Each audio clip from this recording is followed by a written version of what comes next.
Hello, everybody, and welcome into my first broadcast of June 2019, specifically Monday, June 3rd. And welcome in, and hello to everybody who's joining us early in the chat. We got a bunch of people in there. Hello to Hallie, Tony Wello, Michael Collis, John Craig, Jay Toy, Jesse Kirk, Al Hestapej, Menga99 UK, Arto Resenin. Thank you to Tony Wallow for the contribution. Tony's kicked us off with a $1.99 contribution. Says hello, Carey in chat. Hello to Russ Franzen and everybody else joining me early in this broadcast. Hopefully you can see and hear me okay. I hope everything is in sync. Speedy C says hello. Stephen Boker says hello. Stephen, of course, does the great vinyl stickers that we offer on the site. And Vern Mahoney, welcome in, guys. Still haven't kicked this yet, but I've cut down significantly.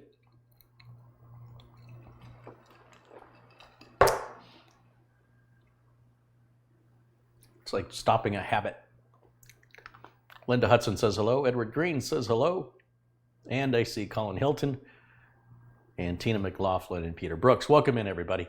So today I'm going to wrap up the X299 build that I have behind me. So there's been a series of videos on this so far. One is the initial diagnostic video where it was determined the motherboard was bad. Sent the motherboard back under warranty to ASUS. And ASUS tells you not to return any accessories with the board. Underneath this heat shield down here, there's an M2 socket. And Gigabyte, and I can't speak for other manufacturers because I can't remember, but Gigabyte includes the little M2 standoff and screw right on the board, whereas ASUS chooses to put them in a little plastic bag and enclose it with the motherboard when you buy an ASUS board. As such, ASUS considers those little screws and standoffs for the M2 drives to be accessories, and they do not return them to you. They did, however, return an I/O shield to me, which was weird because I didn't send them one. So I contacted ASUS and I let them know. Actually, they reached out to me, sort of like the, president of ASUS's office reaches out and says, how did you find our RMA experience? And I said, well, first of all, you guys sent me a reply that states, if you have any problems, please contact us. But it says, do not reply to this email. It goes unmonitored. And I didn't realize that. And I replied to that email and never got a response. It never came back to me.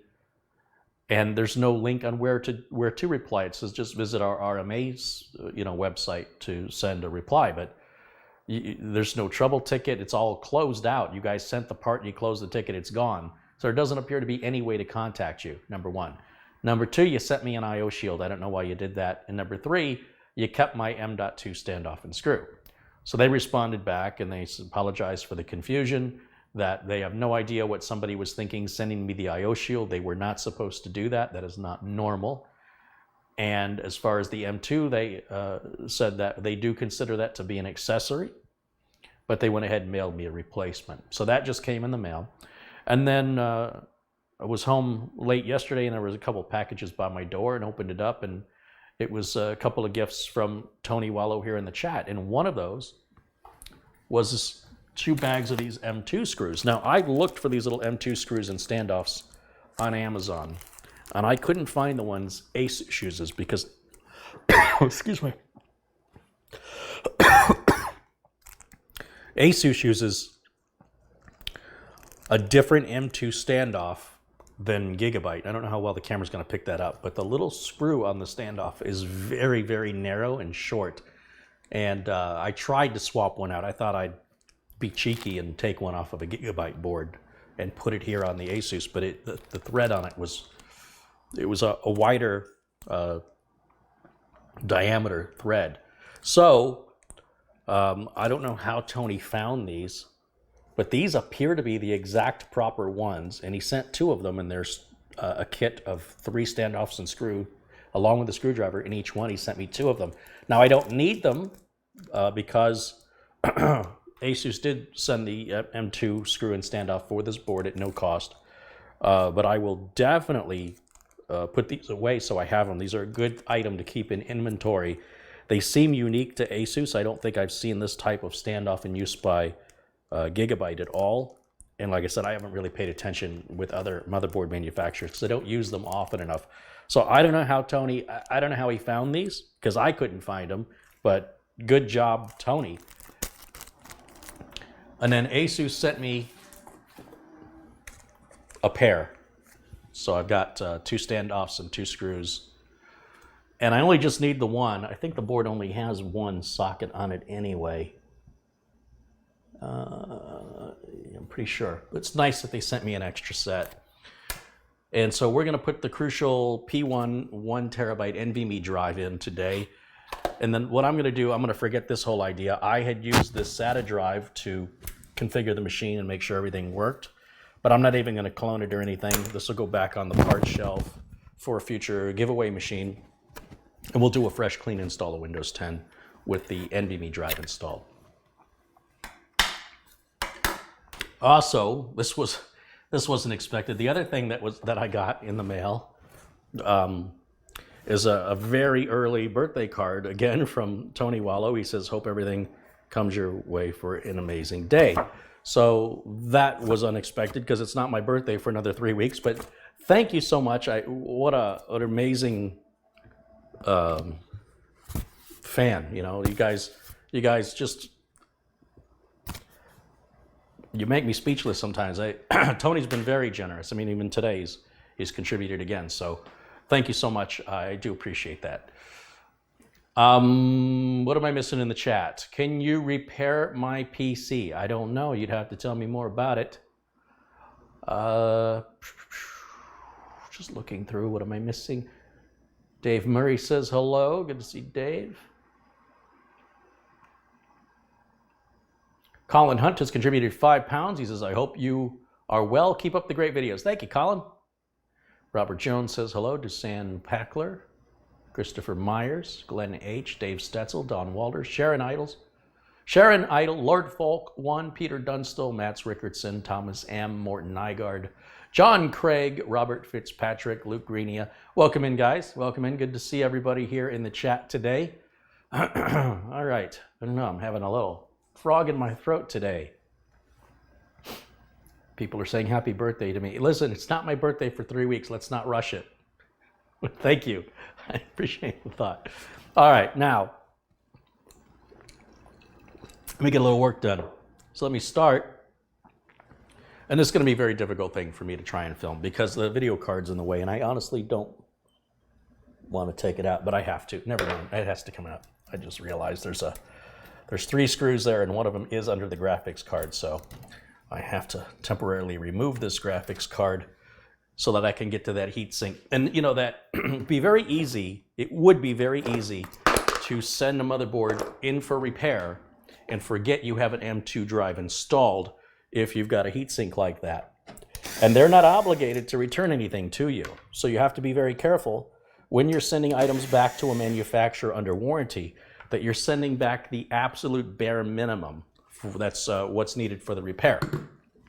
In the case of motherboards, they don't even repair them. They just swap it out for another one. And that's pretty much the case for routers and video cards and hard drives, et cetera, et cetera, et cetera.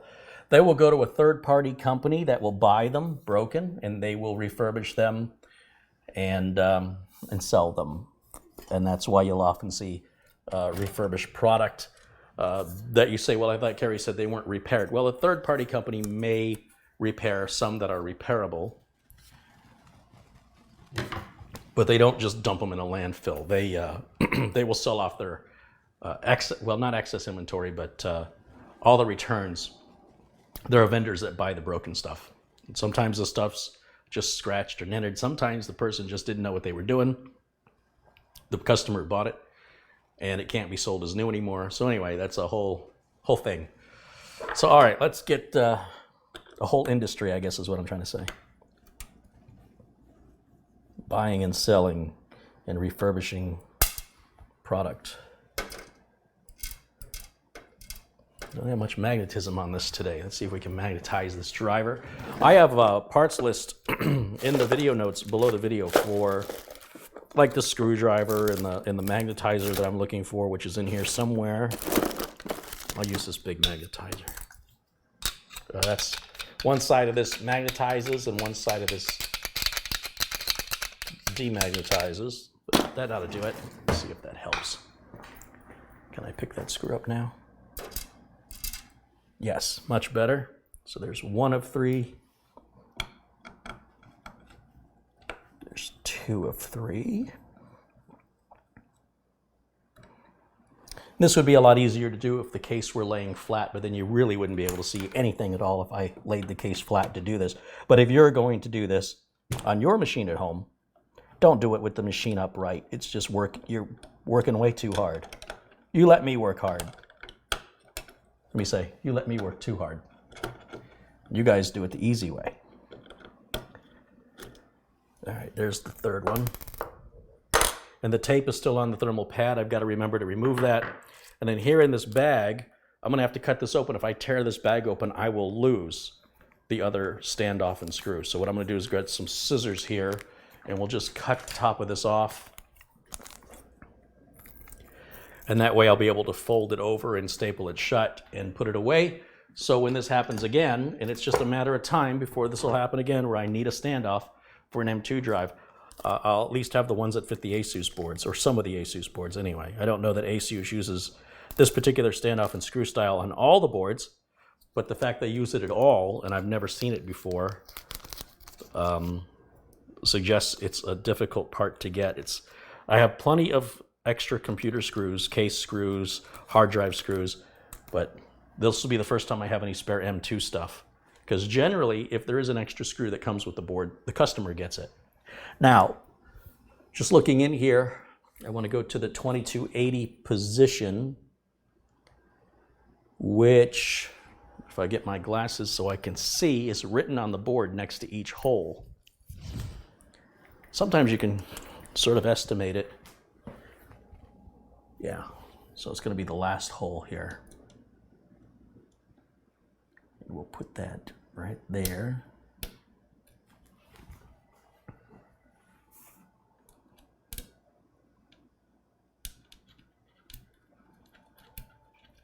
And that should be a 5mm diameter standoff, which is the same as all the screws on the back or the standoffs for the motherboard. They should all be 5mm.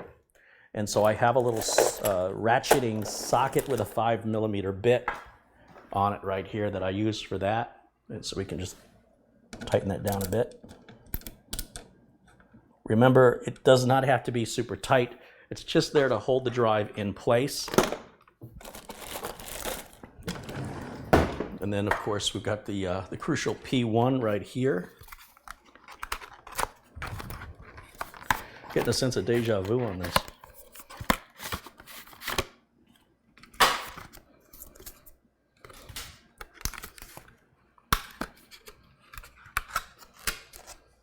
There's little indentations for your fingers to go in there, and as long as you hold the circuit board by the edges or across the top and bottom, like over the sticker, you don't have to worry about electrostatic discharge, which is why, if you handle the parts correctly, you don't have to wear an anti-static strap. Doesn't hurt you to do it if you want to, if you don't trust yourself. But if you don't trust yourself, you probably shouldn't be in business fixing computers for a living like I am. So there is sometimes a little bit of a difference between the reason why I do something and why you might do it differently based on experience. So that is on. Now I can remove the thermal pad from this heat spreader. Oh, they got Lyle excited. And this will be a little difficult to put on while it's upright. Maybe that thermal pad will stick it in place and hold it for me. Now we'll put these back in there. Let's see. All three of these screws are the same. I don't know why I'm grabbing different ones.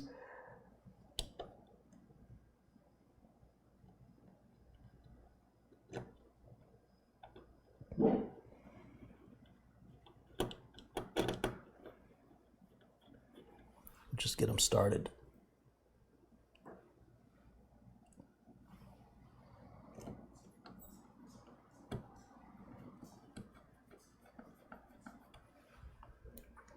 And then this is the last one right here.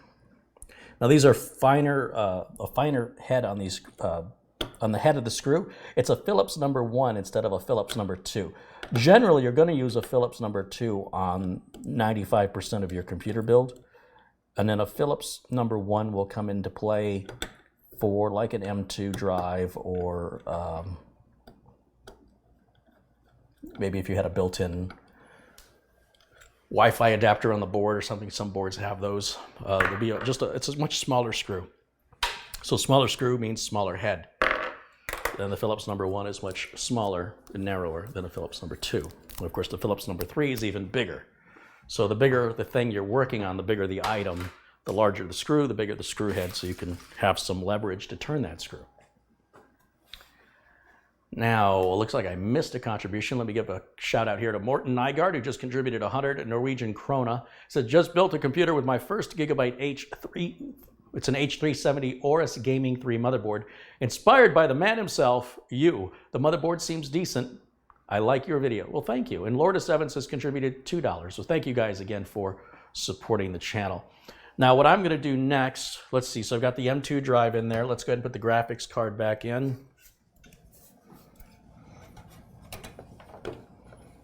Make sure that the retention lever is open, and it is. We're going to line that up and then push it straight in.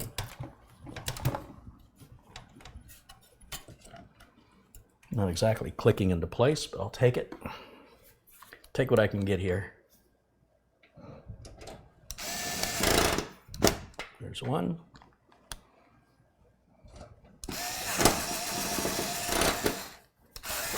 Something funky happened there.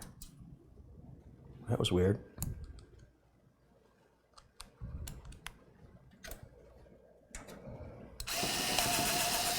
Wow, it's not torquing down. Wonder if I have a stripped screw or a stripped thread. Let's just steal one from the bottom. See what happens if we put it up here. Much better. All right. This looks like a case screw. I wonder. It's just the thread on it's a little bit longer.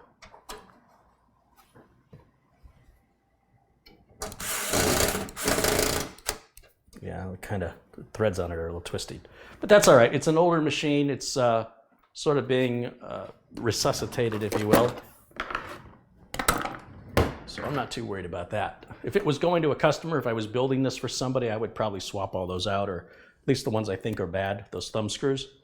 But because it's sort of a spare machine we're going to have here that doesn't really have a...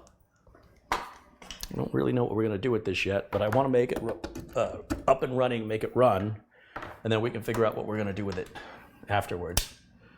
So that's there. Let's see, I need to get the video card hooked up.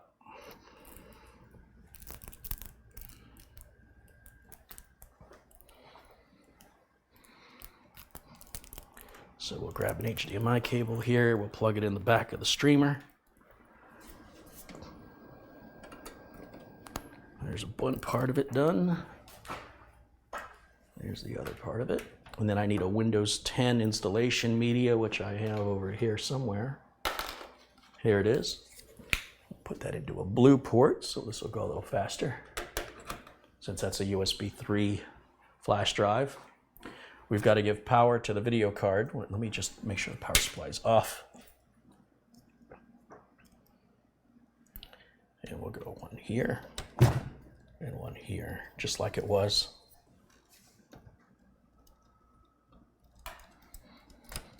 There we go. Now we should be ready to fire it up. Let's see. Oh, I never did take this apart to see what's going on with that button. I got to do that too. That's going to be something very, very minor. And let's see if we get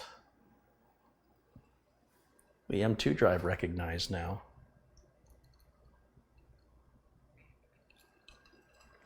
I feel like I'm waiting a long time here. There it goes. A little slow to boot up.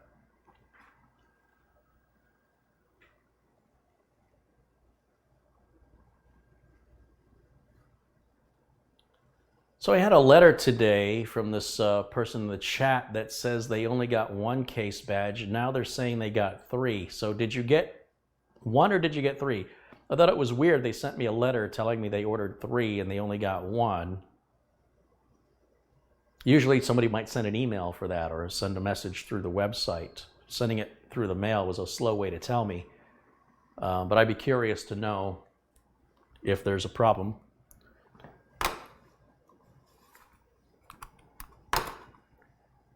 All right, let's do our Windows 10 install while I'm waiting on a response. Does an M.2 drive need a heatsink for ordinary use? No, a heatsink is optional.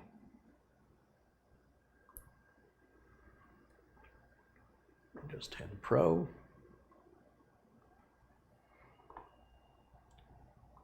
Accept the license agreement. Custom. There's our 1 terabyte Crucial drive. And here we go, we're installing.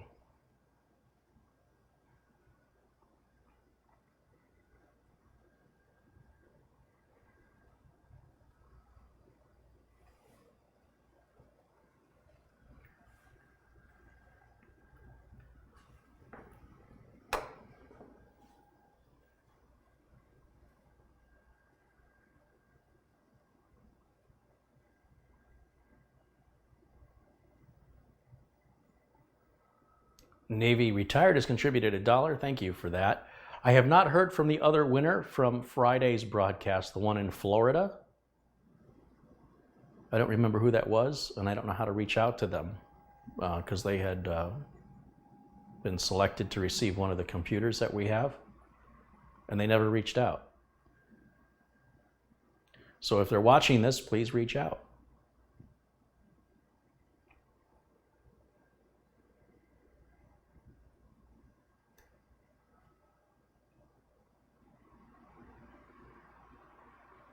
And Michael Dane just contributed $5. Says, Carey, thanks for your informational videos. They sure help when in a pinch. Have a Coke on me. Thank you, Michael. I appreciate that very much.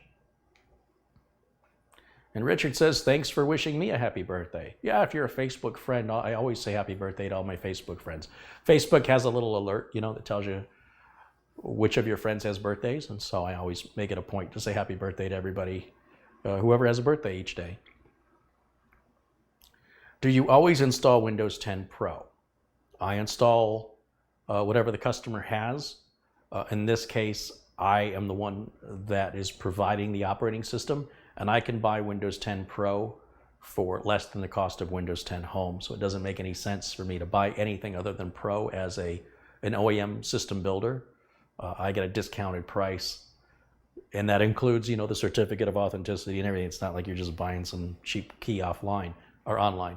But anyway, that's why you see me use a lot of Windows 10 Pro. It's just cheaper for me. But if a customer has Windows 10 Home, then that's what I'll install. It just depends on if the customer's bringing their own OS or if they're buying it from me.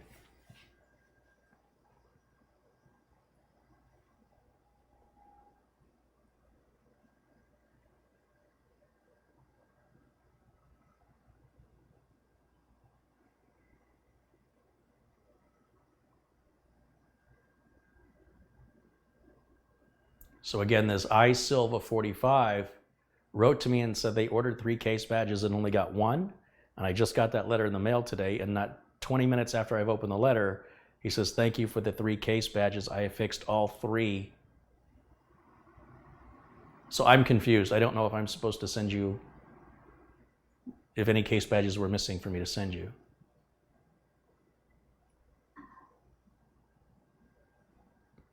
And I haven't seen any response in the chat room. Michael Lee has contributed $12. He says, here's for Coke and dog cookies. Right on, Michael, thank you. Just gave the dog cookies a little while ago, so they won't get any more today, but I do have to refill the cookie jar.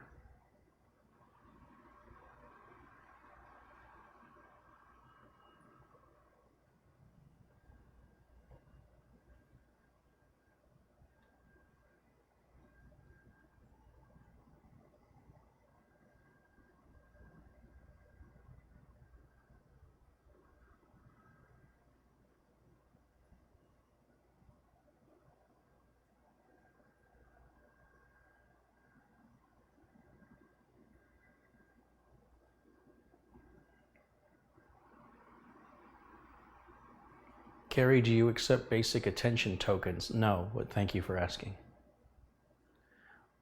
When are you going to build an i9 9900? I've got an i9 9700 that's going to be built here not too long. I don't have any plans to build a 9900 unless somebody orders one from me. We're getting ready for our first reboot on the Windows 10 install, so that's how quick that happened.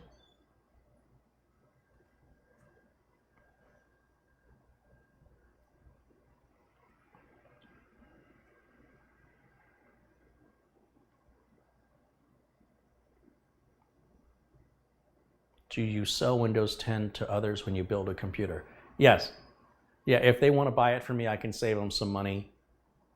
And that is basically, as a system builder, as somebody who builds computers, it enables me to be classified as an OEM. And that enables me to buy from big time distributors to get legal licenses that are, actual licenses with the key codes on a label that goes on the computer, a certificate of authenticity that differentiates a real key code from these gray market or otherwise questionable sourced key codes. So I have to follow Microsoft's terms of service because I have to talk to Microsoft from time to time. I have to get help from them. And I know several people that work there. And, again, if I was working on if I was just a consumer, it really wouldn't matter. But as a professional, you just can't do things that way and stay in business very long. You're either going to upset a customer who gets in trouble with an audit, or you're going to upset. What's going to happen, what potentially could happen, is you have a client that needs help, and it's a Microsoft product, and you call Microsoft direct with a support number that you get because you're a vendor, and they ask you for a product key, and then you give them that product key, and they go, that's not a valid product key, or it's not a genuine authorized product key, and they won't help you. And they, on the first time, they probably won't make a big deal about it, but the second or third time you do it, you're just not going to be allowed to get support that way anymore. They just aren't going to. You're costing them money. You're wasting their time. You're tying up their phone for a product you didn't purchase from Microsoft effectively. And so Microsoft isn't going to spend money so you could profit. You know what I mean? That's the logic behind it. In fact, the real estate agent I used to buy this house, I went through 3 real estate agents trying to find a house. And turned out my friend from Microsoft sold real estate on the side for fun. And he's the guy who actually listened to me and what I was looking for. And the very first house he showed me was the first house I placed an offer on. So, small world, right? Sometimes these friends that you meet in one in part of your life can end up helping you in another part of your life. And he made a commission off of it, so it was good for him. Nobody's complaining. But yeah, he was one of my contacts at Microsoft.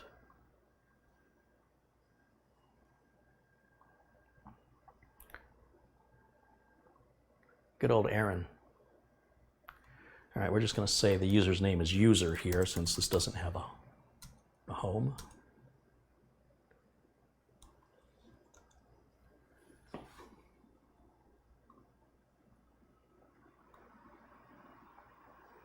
And we'll turn all this off. I've also learned if you hold the control, so there's on the keyboard, if I hold control, is it control?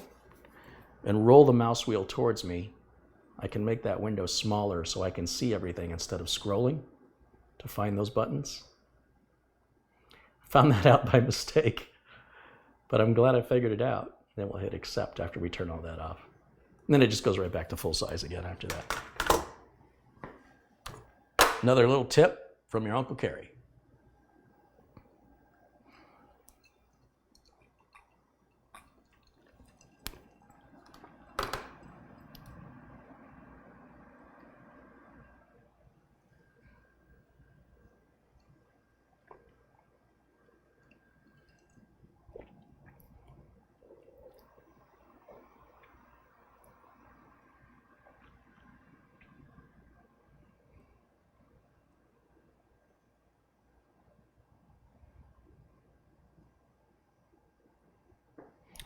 Would you sell Windows 10 to someone that builds their own computer? I can't. I'm not allowed to. So the deal is, if you're an OEM, like let's say Dell. Dell is an OEM system builder on a much larger scale than me, obviously. If you said, Dell, I would like to buy Windows 10, they can sell you a retail copy of Windows 10, but they can't sell you the OEM copy of Windows 10 unless you buy like a motherboard. It used to be that you had to buy a hard drive. You had to buy a piece of hardware that was tied to the OS. In fact, I don't even know what it is anymore. Usually it's the motherboard. But either way, the rules are, if you buy a system, that's really what it's intended. If you buy a computer from me, what good is the computer without an operating system? So because I'm building multiple, I'm not just a guy in his house building one computer every 3 or 4 years, I can buy at a discount because I'm buying in bulk. The idea is that it's for the computers I sell, not for computers you build. And not everybody plays by the rules, and I'm not quite certain that that would really be a problem if I were to sell it directly to somebody, except if I started doing it regularly, then word can get back and they go, you're violating the terms of service, and then take me off the list to buy it at all. And then I'm stuck telling customers they have to buy retail copies, which adds quite a bit of cost to the price of the computer. So it's one of the benefits of buying a system from an OEM is that you get the operating system cheaper, which reduces the overall cost of the system. All right, let me plug an internet cable in here so we can, an internet cable? Let me plug an Ethernet cable so we can get those Windows updates.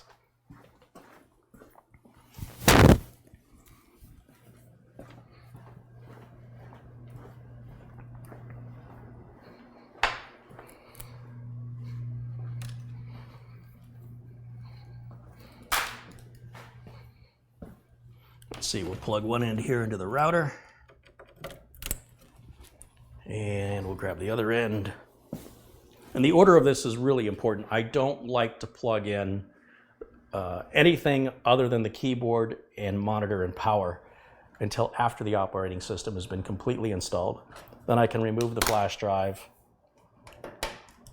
Now we can hook it up to the network. And that way, if there's any problems that evolve or that appear during the process, it makes it much easier to figure out how to resolve that problem depending on, did it occur when we had a bare configuration, or did it occur afterwards when I started plugging things back in? That makes me appear to be much, much faster in my diagnostics, strictly based on the order in which I do things. It doesn't make me any smarter or any better necessarily. It's a more logical approach that limits what the potential possibilities are to a problem that occurs.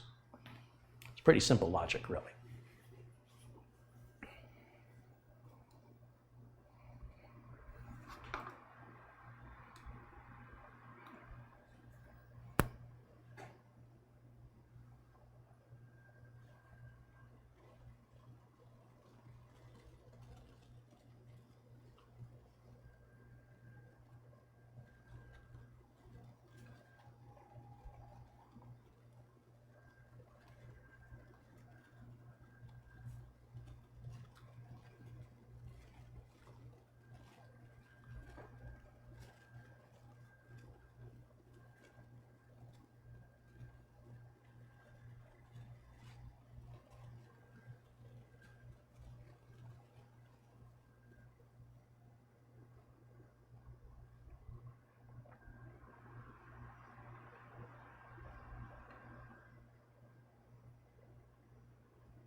I'm just looking through the chat to see if I missed any questions there. Everything looks caught up. Make sure I got all the contributions.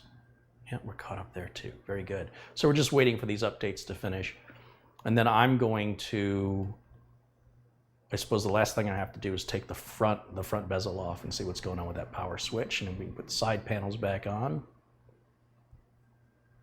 Having some trouble with some of these updates. That's normal because it's already downloading and installing updates in the background.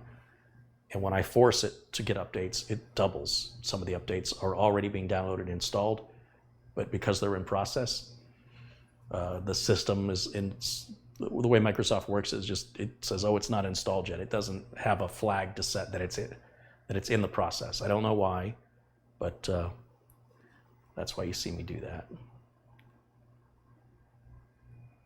So we're installing here.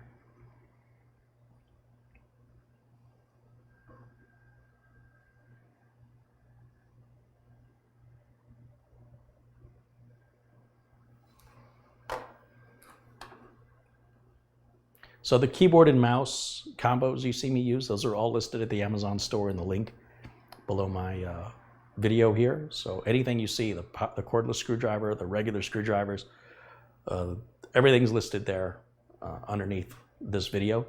The case badges we're talking about, there's a link to the merch store at careyholzman.com. You can order those there if you want one.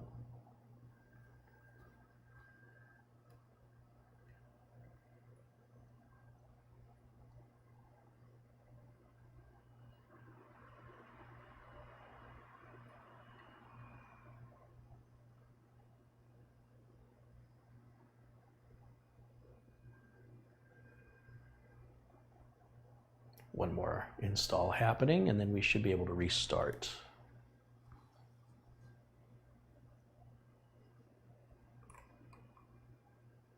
Oh, wait. Not quite yet. Getting there.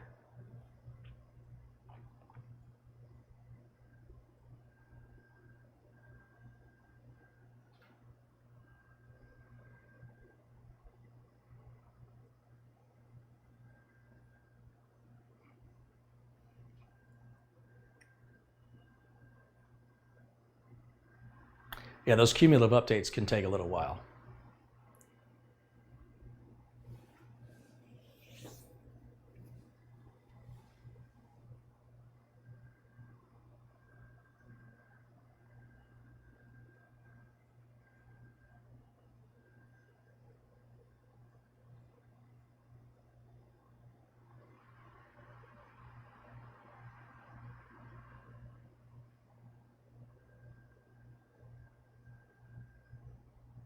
I guess YouTube and Gmail and other Google services were down for the East Coast yesterday for a couple hours. I had a few people reach out to me and say, what's wrong with your YouTube channel? I don't see anything wrong with my YouTube channel. But even if there wasn't anything I can do about it. So I'm not quite sure why people do that, because it's not like, what am I going to do, get on the phone with YouTube? I wish. I'd chew them out. It's out of my control. So when it goes down, I can't do anything about it, and it's back up, I can't do anything about it.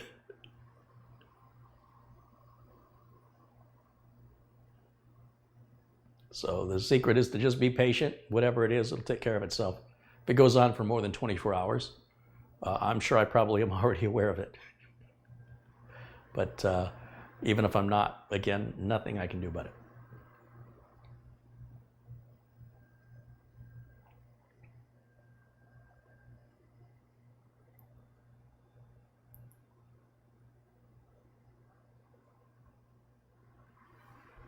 System's running nice and quiet. All the fans are running. 2 front fans are running. Rear fan is running. Fans on the graphics card and the CPU and the power supply. Of course, as you recall, this had a huge power supply which I removed. And I'm not plugging the secondary 4-pin CPU power connector on there because it's not needed. I believe this is a total of 32 gigs of RAM on there. And that's a GeForce 980 Ti. So it's a pretty decent graphics card. Overall, it's a fairly powerful machine. So we're going to have to find a job for it here, I think.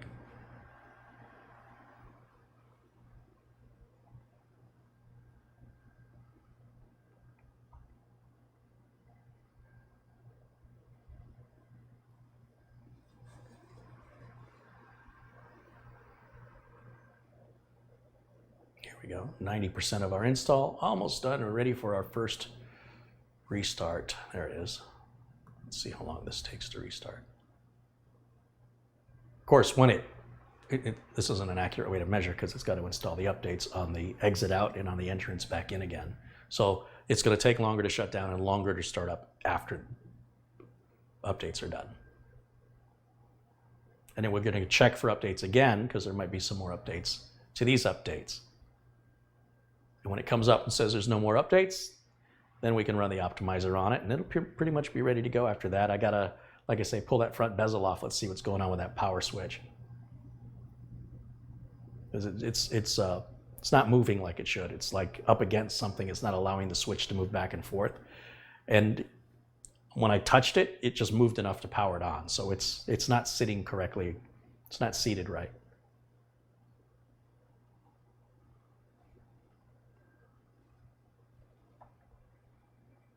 That's not bad.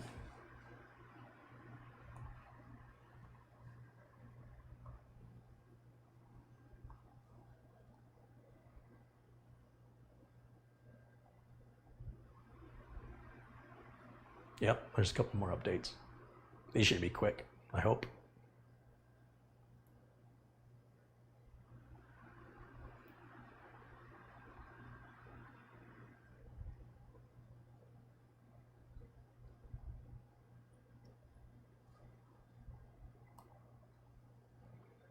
And we're going to check. It should come up and say there's nothing remaining. It does. Oh, no, take that back. I said it too soon. It's getting something else.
If you guys want to save a few bucks on the Mugen 5, it's on sale. It's under $45 right now at Amazon. That's for the Scythe Mugen 5. That's the cooler you guys see me use a lot. This machine has that cooler on it, as does many of the machines you guys have seen me work on the last few months. It's normally about $48. It's only like a $3 savings, but can add up. I'd suggest you order at least 2 of them. It's not like it's going to go bad in the box to have a spare. Donnie Seegers contributed $2. He says, "You're the best." Thank you. Well, thank you, Donnie.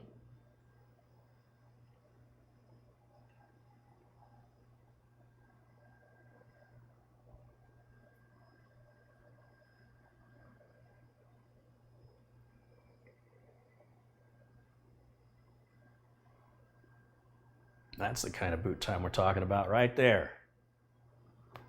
Now let's go back to Windows Update and see if we have anything else.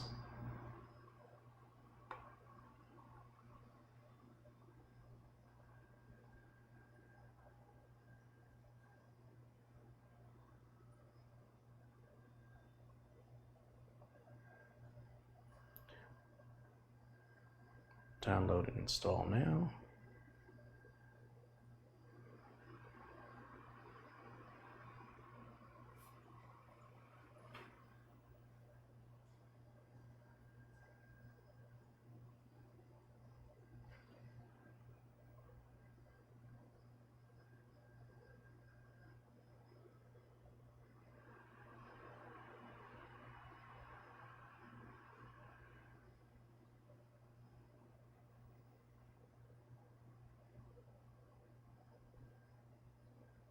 Pretty fast install there.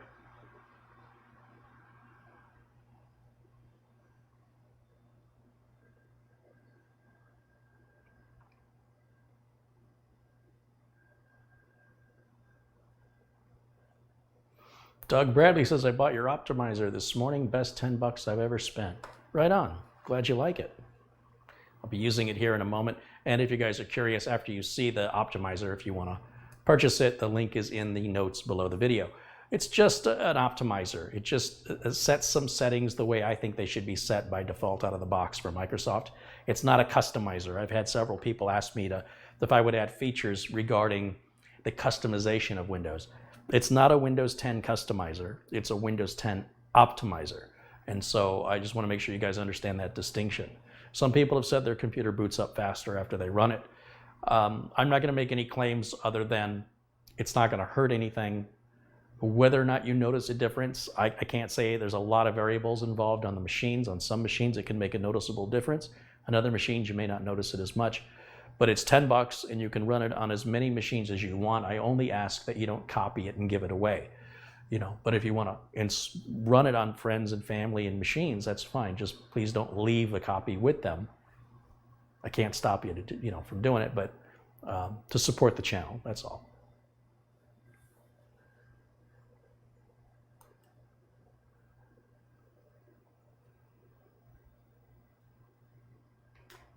Carey, have you tried the Cooler Master? You know what? I'm not even going to finish that. I don't need to. Nothing's a better deal, and nothing is easier to install, and nothing cools better for the money than the Mugen 5. There's just no other cooler out there that compares. And I have no reason, why would I step away from that to go to something that'll be more difficult to install, more expensive? It doesn't make any sense to try anything else when you've got something perfect that works. And is very affordable, very aggressively priced. Comes with a screwdriver, comes with plenty of thermal compound, does everything right. I have no desire to look at any other coolers. Not at this time. There's nothing to fix.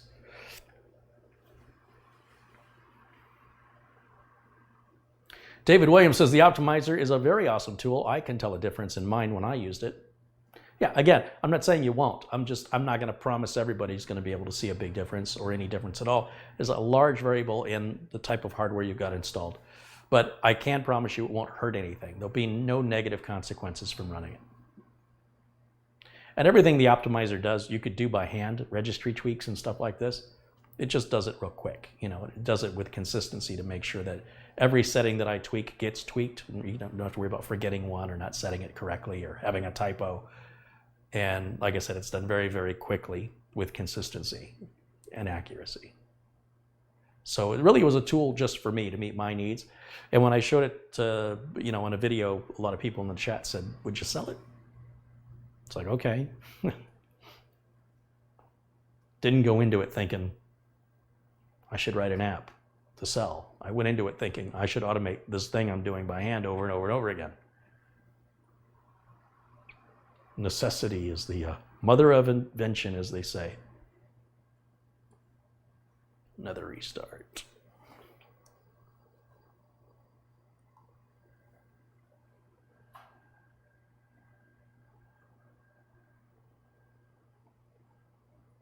Surprised we've had this many updates on a brand new release of Windows. Wonder if they've updated the image with any of this in it yet. I suppose I'll know when they do.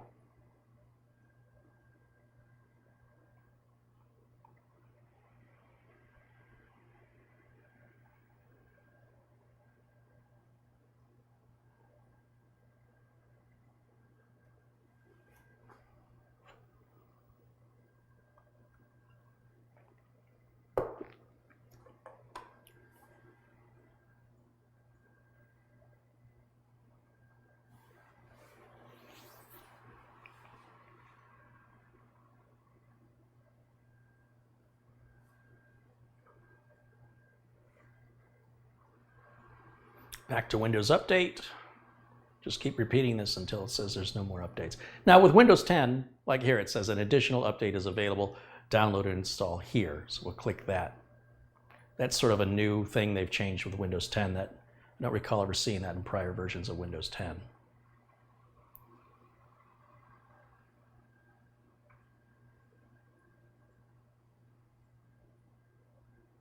Yep.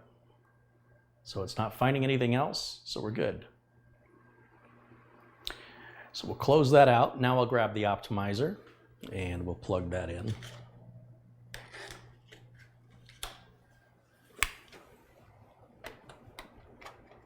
And what I do, I don't generally run the optimizer off of the flash drive. I like to copy it to the desktop, and then I run it from there, and then I delete it off the desktop after I successfully reboot. It's not the way you have to do it. It's an old school tactic that goes back a long time with regards to files running in their default directory and not being able to find everything they're needing to run. And although that shouldn't be the case here, it's just a habit, and it doesn't hurt anything to follow that practice, that procedure. There, it's making those changes for us. The access denied, that's all normal. That's just disabling indexing, which, you know, if you take a look at how much hard drive space you've got, and then run the optimizer and reboot, and then check your hard drive space again, you'll find you've got more hard drive space.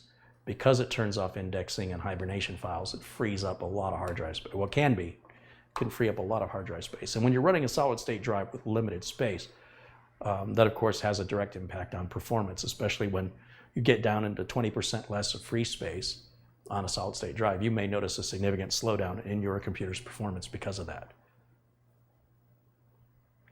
Do you give each Mugen screwdriver to the customer? Yes, of course. It's not mine. It belongs to the customer. I don't sell parts. All I do is build computers. Where customers get their parts is up to them. Any parts left over from the build go back to the customer, no differently than if the customer built it themselves, right? They're doing everything else themselves. They're buying the parts no differently than if they were going to build it themselves. They're just hiring me to assemble it for them and get the OS installed and configured for them. And then if they have any warranty issues, it doesn't go through me. Their warranty is whoever they bought the part from, just like if I didn't build it, right? All I'm doing is building it, configuring it, and shipping it to them. So that is the build. Take a quick look here. We'll turn this on. And then we can go to the specs here, and we can see the CPU and the RAM installed. And is Windows activated? Windows is not activated, so I'll have to put one of my keys in to activate that. And there's our processor. There's our RAM. Everything looks happy. So let's go ahead and shut it down and see if I can fix this power button. Let's see what's going on with that.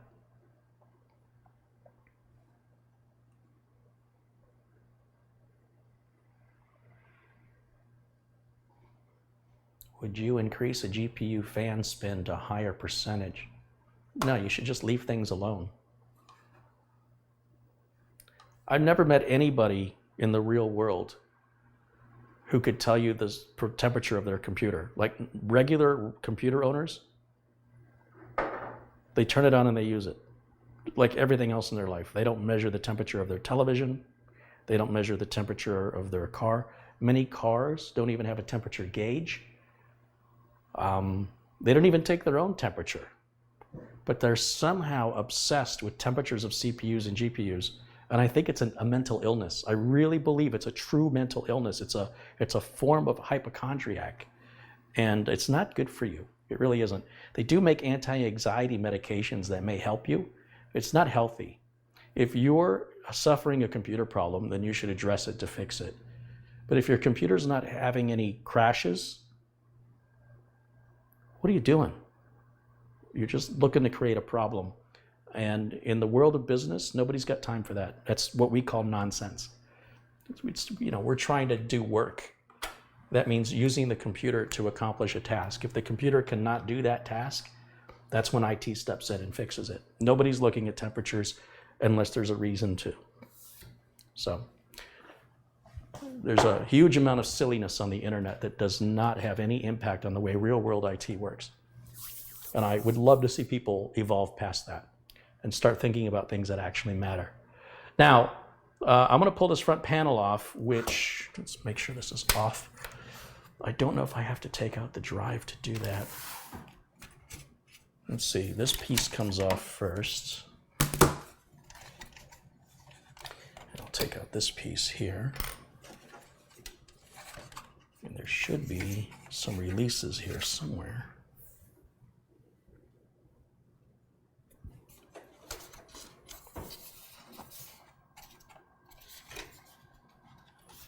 Going to pull off. I thought there were releases. I'm not feeling any.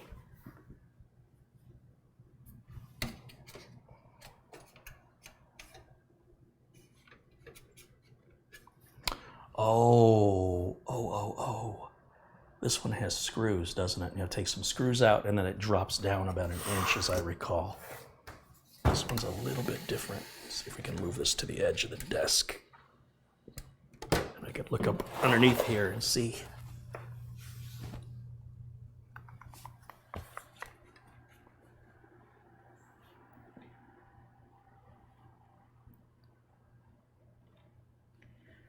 Gosh, I'm trying to remember how this comes off. I swear there were screws under here.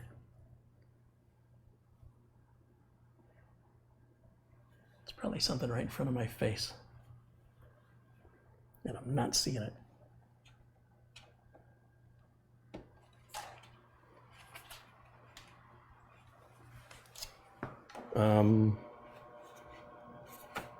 I think, gosh, it's been such a long time.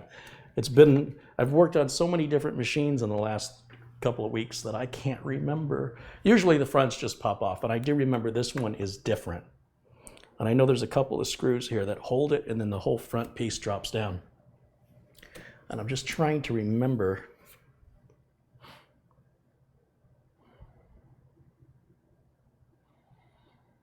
I think I'm going to go ahead and pull the DVD drive out of it, which I don't even have hooked up anyway. I got to put a SATA cable on that. And I do have a screw holding it in.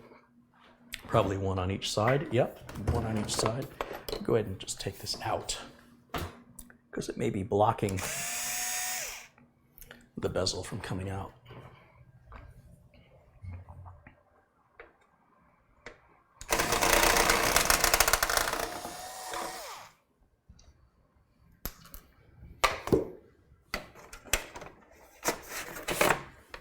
Here we go. I'll just put that there for now.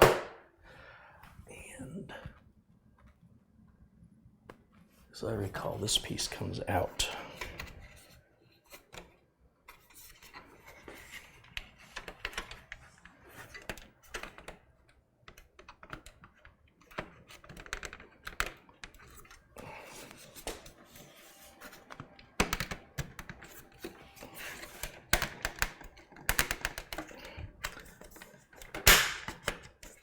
I may not have to take the whole bezel off now that this is the piece that I'm having the problem with anyway, with the switch being stuck. So my problem is probably in this piece not seating correctly, or in the piece behind it, which contains this switch itself. So I don't know why we're having a little difficulty here. It just wants to be difficult, I guess.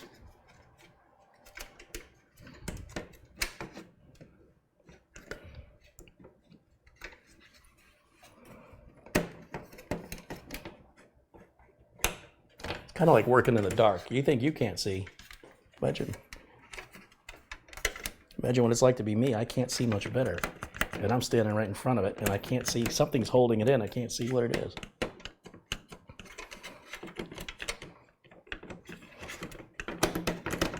don't recall seeing one do this to me before.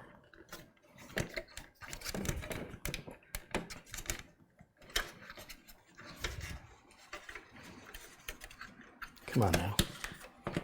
I don't want to break it.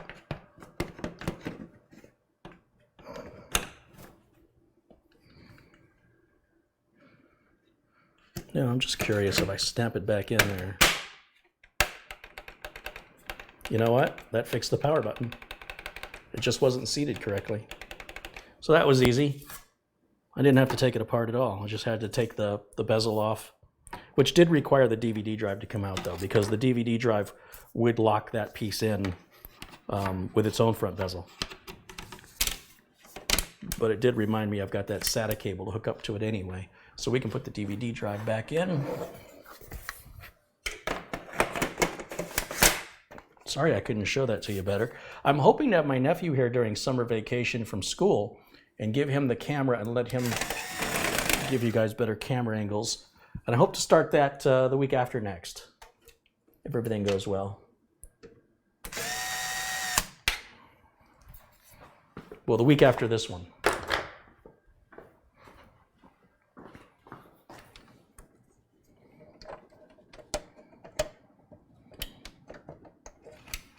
Okay. There we go.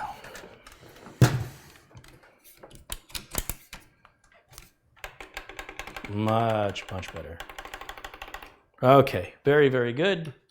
Plug that back in and let's fire it back up. Oh, yeah, that button. Yeah, that definitely was not seated correctly the first time around. Let's move this back a little bit. And then let's go back to that input, which is right there.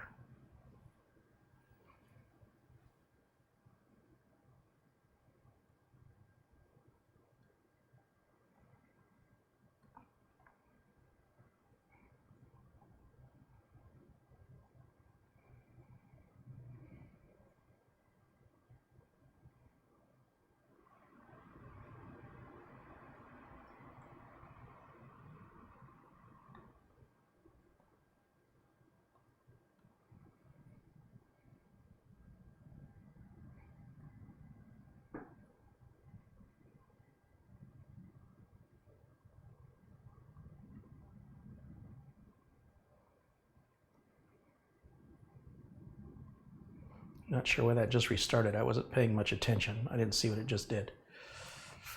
Oh, I know what had happened. I went from looking at my live feed to looking at the broadcasted feed, which is about 90 seconds behind. So to me, it looked like it booted twice, but it only booted once. All right, so we're good to go there. And we'll shut this. Oops, I think I hit restart. I can take that SATA cable I had from the SATA drive we just removed, and that can go onto the back of the optical drive, but I want to make sure the machine is turned off before I plug it into the motherboard. And, you know, I can do that a couple of ways. I can run the cable out through here just to make the cable management look a little prettier, and so why not?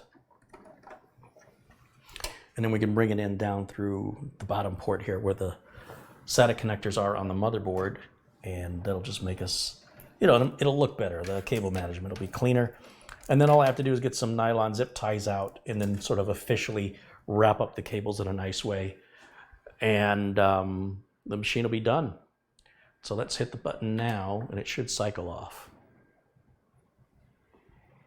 Wait for the fans to stop, and they did. Done. I knew this was going to be an easy day today. I'm due.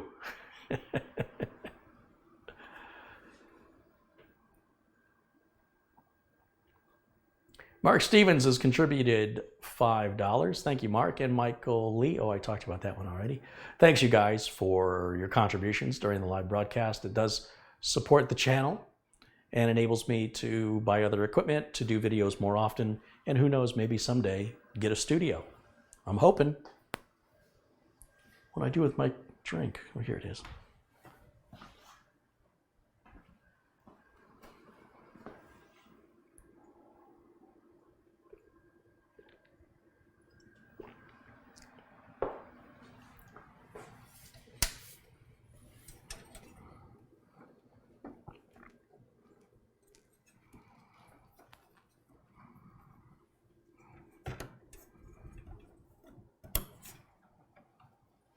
And we should have the optical drive all hooked up and working now. That's how difficult that was. And we'll wrap things up just with any technical questions or support questions you have. I'll do my best to provide you an answer.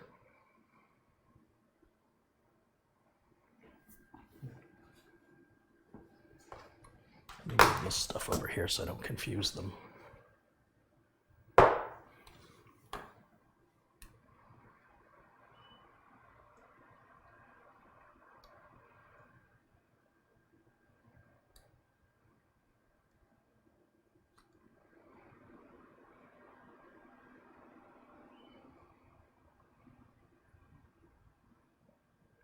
When are you going to review the other scythe coolers?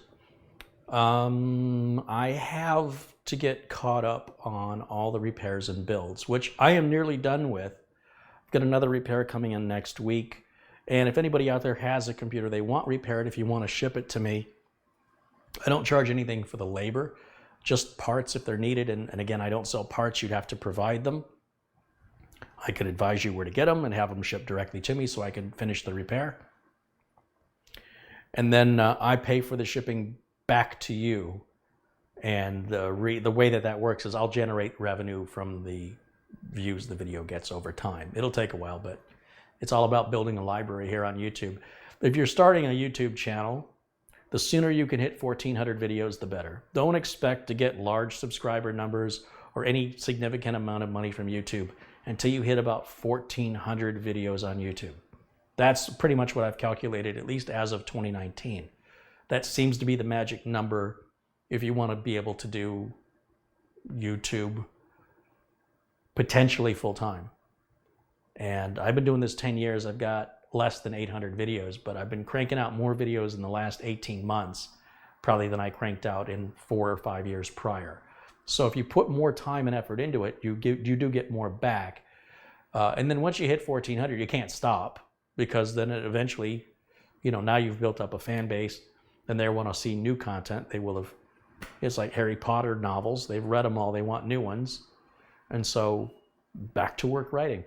So it's something that you don't just do and walk away from. But I will say that you shouldn't have unrealistic expectations. It's unlikely your own YouTube channel will be successful with regards to having a few thousand subscribers for at least the first, I'd say the first 2 years. You should expect fewer than 10,000 subscribers in your first 2 years, maybe even 3 years. So if you're doing better than that, then I think you're doing better than average. But don't think you're going to hit it overnight. It's possible, and some people do it, but it's like winning a lottery. You hear about people winning the lottery, but I've never met anybody who has. At least not the big numbers. I've met people that won $10 or $100 or even a couple thousand. Never met anybody who's won $1 million. It's never. People are winning it, but I don't know who they are.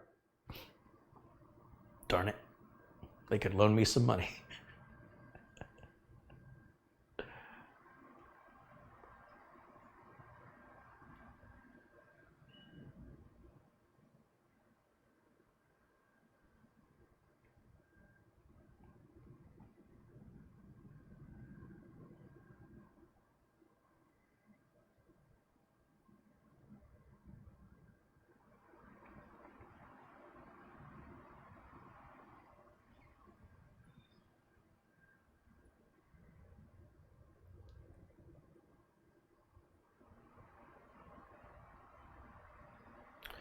Carey, do you do a fresh install of Windows on your Dell and keep the Dell apps?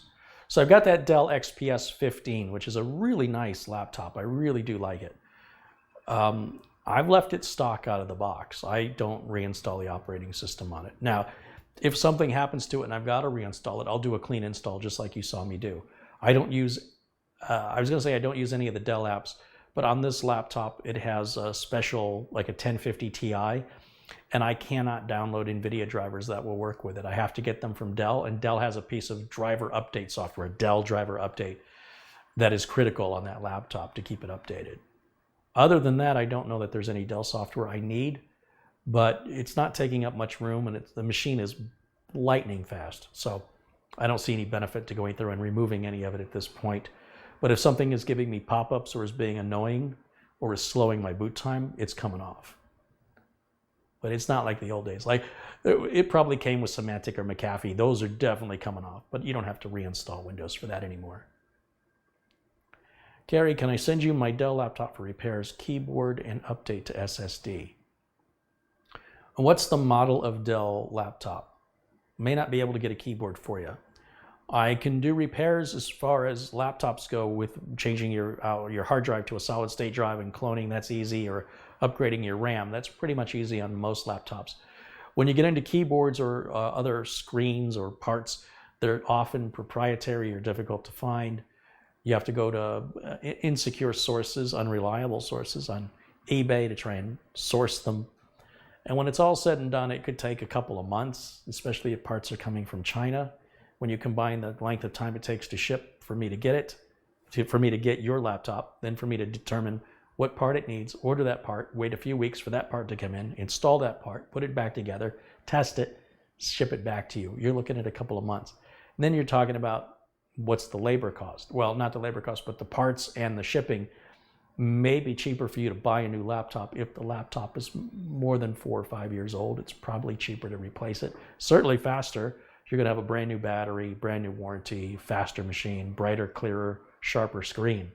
So there's a lot of benefits to replacing a machine that's more than a laptop anyway, that's more than 4 years old.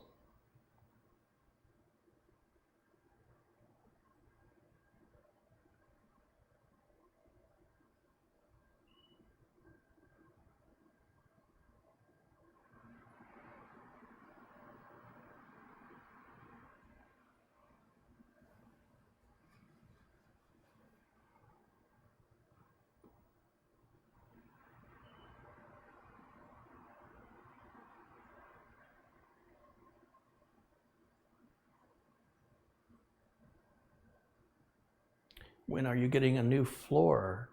It should be done, I hope, around I would say the last week of this month, I think. It should be done by then. So the week prior to that, we should have this floor torn out. I hope anything can happen, I don't know. There's no date set yet, but it's in process. Luke says, I just put $20 in the PayPal account. Thank you for the great content. Thank you, Luke. Thanks for your continued generosity. I appreciate that very much.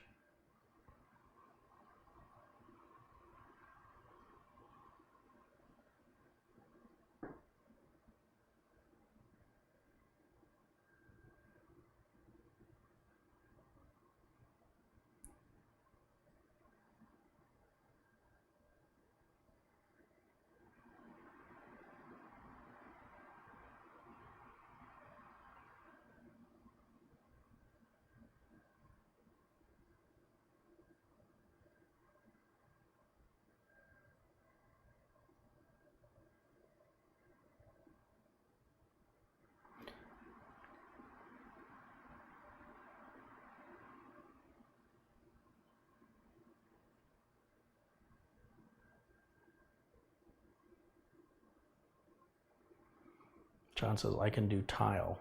Yeah, I can't have tile. The foundation in this house is cracked 2 different ways. And so when they pull this tile up and there's carpet in the living room, that carpet's got to come out. It's dirty and it's old. And underneath, the foundation's cracked significantly. So they're going to have to grind the floor down, smooth that out, put some filler, some flexible filler in there. And so we went with a laminate vinyl plank in order to reduce the odds of, as the foundation continues to settle over time, it shouldn't crack, right? Because it's not ceramic or porcelain like tile. If I put tile in, it'll look, I don't know, I think it'll look better. It'd be more expensive. And then one day you hear a loud, sounds like a gunshot. It just goes bang. And you'll be like, what the hell was that? And then you'll look, eventually you'll notice down your floor, you'll see a crack going down several tiles wherever your foundation is cracked. Homes in Arizona, they all have cracked foundations. If they don't, it's because they're new homes and they will have a cracked foundation. So the question is, how much is the foundation going to continue to move over time? And so because of that, I did not want to put tile in, because anything above that crack, for the length of that crack, will crack the tile above it. And I didn't want to put a floating floor in, because a floating floor, it has a hollow sound to it. They're often not waterproof, so if you spill something on them, and that means when I walk around, you guys are going to hear me thump, thump, thump on the camera through YouTube. So I think the laminate vinyl plank is the way to go. I hope I'm right. I don't know what else to do. It's just a situation, based on the foundation. But I did go with tile in my office and in the master bedroom, in the master bath and master closet. That's all been tiled. It also had this crappy white tile in there. So I was a little relieved to get some of that bad tile out, but I couldn't afford to do the whole house at that time. It's taken me 10 years from that point to be able to afford to do it. But that day can't come soon enough for this white tile to come out. It's the worst. This is the worst. This is what happens when people race to the bottom. This was somebody who was doing something as cheaply as possible and hired somebody to put it in that clearly didn't know what they were doing. They might have just been a DIY person. It's bad. It's a bad product and it's installed poorly. The good news is this should be the easiest tile to remove. I don't believe anything's holding it down. I think they just laid it down in a pattern that they liked, and then they grouted it without even removing the spacers. So the good news is, for anybody who's ever removed tile and knows what a pain in the butt that could be, typically is, this would be a dream job to demo. Just pop them up. So, but I don't care if they come up easy or hard, I just want them out. In fact, I'll be happy with a concrete floor more so than what this tile is. This is horrible tile, horrible. The first house we put a bid on is around the corner from where I currently live. And it had nice tile and nicer countertops. Well, they had sort of a tiled countertop, but it was upgraded much more than this house. But turns out the guy who bought that house became a good friend, and then he since sold it and moved on. What are you gonna do? That house also had a pool, and I did not want a pool. But I was willing to take it because the house met all my other requirements, and it was a smaller pool than what I used to have. Pools are just a pain in the butt to maintain, and they're very expensive to maintain. Plus the electricity to run the pumps all the time. And if you don't run the pumps, you get algae, and then you got to deal with more chemicals and more expense and cleanings, and it just gets more and more expensive. And whatever age I die at, you guys should know I would have lived 20 more years if I didn't have a pool for 30 years. It's the pool that took 20 years off my life. I have no doubt of it.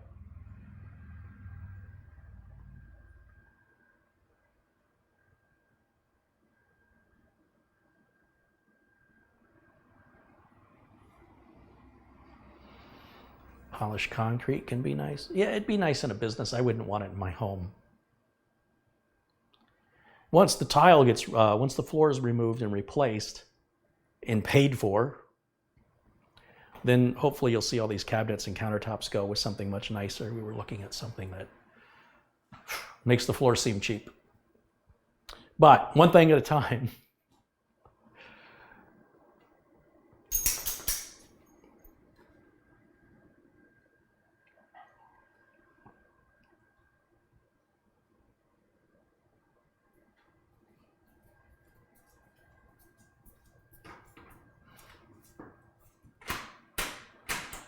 Did you get your updated desktop drivers to use NVMe to the USB box? Okay, so with the USB to NVMe adapter, or the NVMe to USB adapter, I did plug it back into the desktop that I had out here that it wasn't seeing it, and it started seeing it again all on its own. So I don't know what happened there. And it was reading and writing 1,000 megabytes a second. Both units pretty much did the same thing. So I don't know what was up with that. As far as the laptop, the Dell XPS 15 is getting auto updates, and there is an updated Thunderbolt driver, but it keeps failing.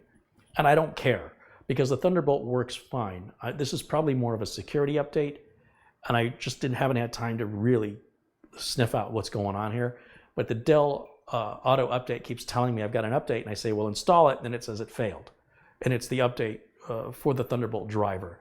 And on that laptop, that device, the NVMe to USB device, is doing a little under 800 megabytes per second read and write.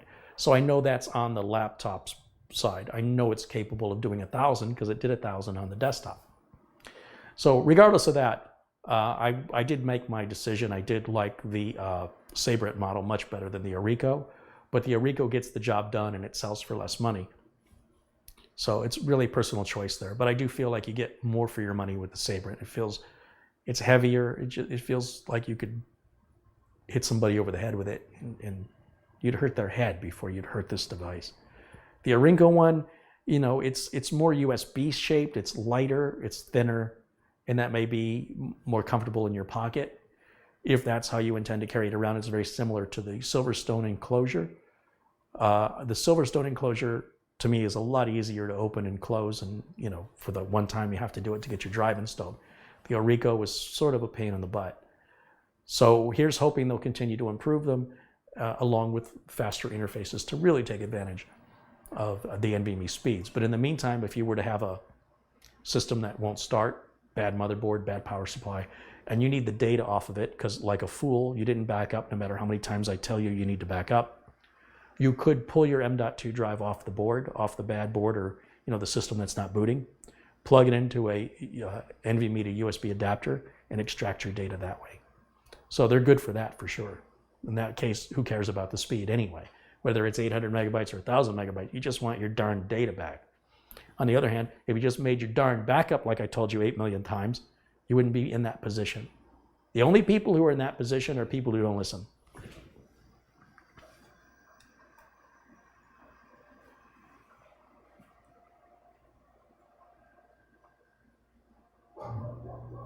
Did you ever get time to work on the streaming setup for Michigan? Yeah, so the streaming setup that I plan on using in Michigan will be the Dell XPS 15 laptop with the Blackmagic adapter going into either this camera or the other camera. I'll probably bring 2 cameras with me. And then, of course, the batteries, the battery chargers, the HDMI cables. I'm only going to be able to plug in 1 camera at a time because the Blackmagic adapter only allows for 1 camera. But I'm thinking to have 1 camera I can sort of hold and do things for publishing later and have the other camera for live. That's sort of what my logic is there. I won't have a multiple input capture card on the laptop, but I'll be grateful to just be able to use that Blackmagic device. And I've got to say, Blackmagic's technical support is in the dark ages. I can't believe that such a high-tech company doesn't even have the basics. Like when I wanted to send the unit in for an RMA, they needed all this information from me and I provided it, and they said I didn't provide it. When I hit reply on an email, my reply goes on top. They're like, we can't use it if you put your reply on top. You have to go down into the email, and I'm like, why don't you have a web form to fill out for an RMA? Or why don't you make a PDF form that your customers download, print out, fill in the blanks, and then rescan it and send it to you? Why are you doing this like it's 1984? And the guy was just like, well, that's how we do it. And I'm like, you're supposed to be a high-tech company, but you're operating like a 75-year-old man who's completely, anti-technology runs the place. And you're supposed to be, it doesn't make any sense. You're the absolute worst technical company that I've ever dealt with regards to how you handle an RMA. It's as if I was trying to return a pencil. And the people don't know how to handle returns because nobody returns pencils. But they're a tech company. And so it'll be a long, long time before you ever see me purchase anything from Blackmagic again. I understand that people in the industry regard their products highly. But if you got crappy support, what's the point? You guys can spend your money on that. I won't. I won't do it again. Huge learning curve there for me. I'm sitting there being brainwashed by all these people telling me how great Blackmagic products are. And the first one I get doesn't work, and their support doesn't even have a simple PDF form for me to fill in. And instead they want me to manually, they're describing to me in the email where I need to put the information they require down below in the email prior that they sent that I can't. And God forbid they're incapable of copying and pasting the information to wherever they need it. They're making me do this like I work for them. Yeah, don't get me started on that. No more Blackmagic stuff for me. Won't happen again. Terrible, terrible company as far as I'm concerned. You got me once, you won't get me again. I was thinking about buying, one of those $2,000 cameras they make. Nope. Not with that kind of support. No way. No way. That's a joke.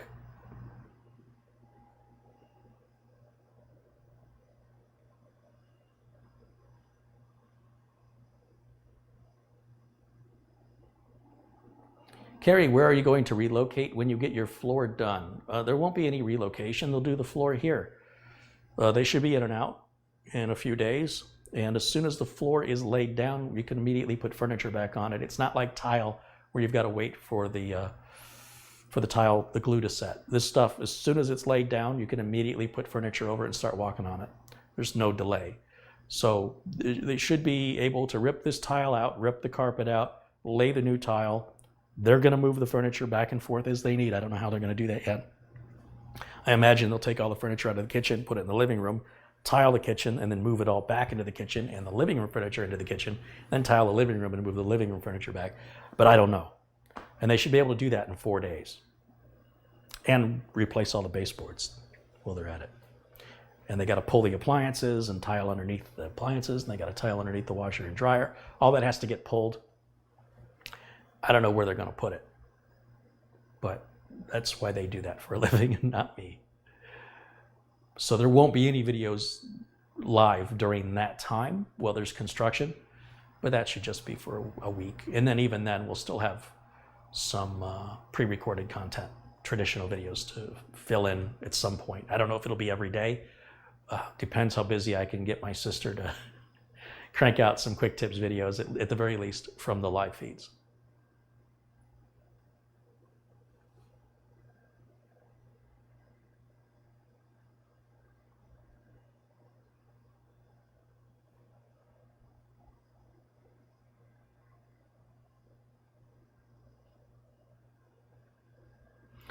When are we going to get a test run on the streaming laptop setup? You know, I really should do a test run. I've been so busy with, helping customers that what I did was I effectively got everything working other than hitting the start streaming button. So I'm pretty confident it's going to work fine. I won't have any ability to control the quality of the internet of where I'm going to be when I'm mobile. I'm not bringing my own hotspot or anything. I'm told where I'm in Grand Rapids, the internet's really fast there, so it should work, but I should test it. But no matter what happens, I'll fix it, The old expression, if it wasn't for the last minute, nothing would ever get done, certainly rings true with me. If I find myself in Grand Rapids and I'm unable to broadcast, basically what I've done so far is I verified the camera does feed properly through the Thunderbolt adapter into the, I'm trying to think. The camera feeds properly into the Blackmagic device and then through the Thunderbolt adapter and then into the laptop. And it does appear in the preview window with the audio correct using OBS. So the only part that's missing in that is just the streaming, actually connecting it. It should just plug and play. It should work. So I might be a little overconfident, but if I'm wrong, I'll fix it when I'm out there. But the hard part was just getting video to appear on the laptop to make that, to see what the camera was seeing go through the Blackmagic device and through the Thunderbolt adapter. Anyway, I think we got it all sorted out. It's a Thunderbolt 3 to Thunderbolt 2 adapter.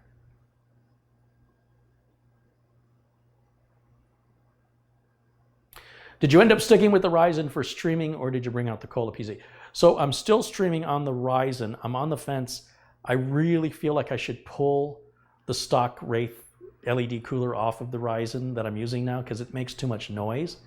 But on the other hand, if I'm going to replace it with the Nuka-Cola computer, then I would just sell the Ryzen computer and somebody might want that cooler as opposed to the Mugen 5, which is it's nothing to look at. But then again, it's a Corsair 200R case. It doesn't have a case window, but it does have the holes on the side, so you can see the cooler through the holes. So I don't know. I really want to use the Nuka-Cola computer, but not yet. One of the worst things is having a computer open during construction, any home construction. In fact, this computer behind me was just chock full of chalk, the stuff drywall is made of. And it was so thick, I had to get in there and disassemble the entire case piece by piece and wipe it down with a washcloth, a damp washcloth, to get that stuff off of there. And one of the fans was so bad I just pulled it and replaced it rather than try and clean it. But that's what happens when you keep a computer on during construction. It's just going to happen. So ideally, I'll leave the Nuka-Cola in the case until the construction's done, just to keep it clean.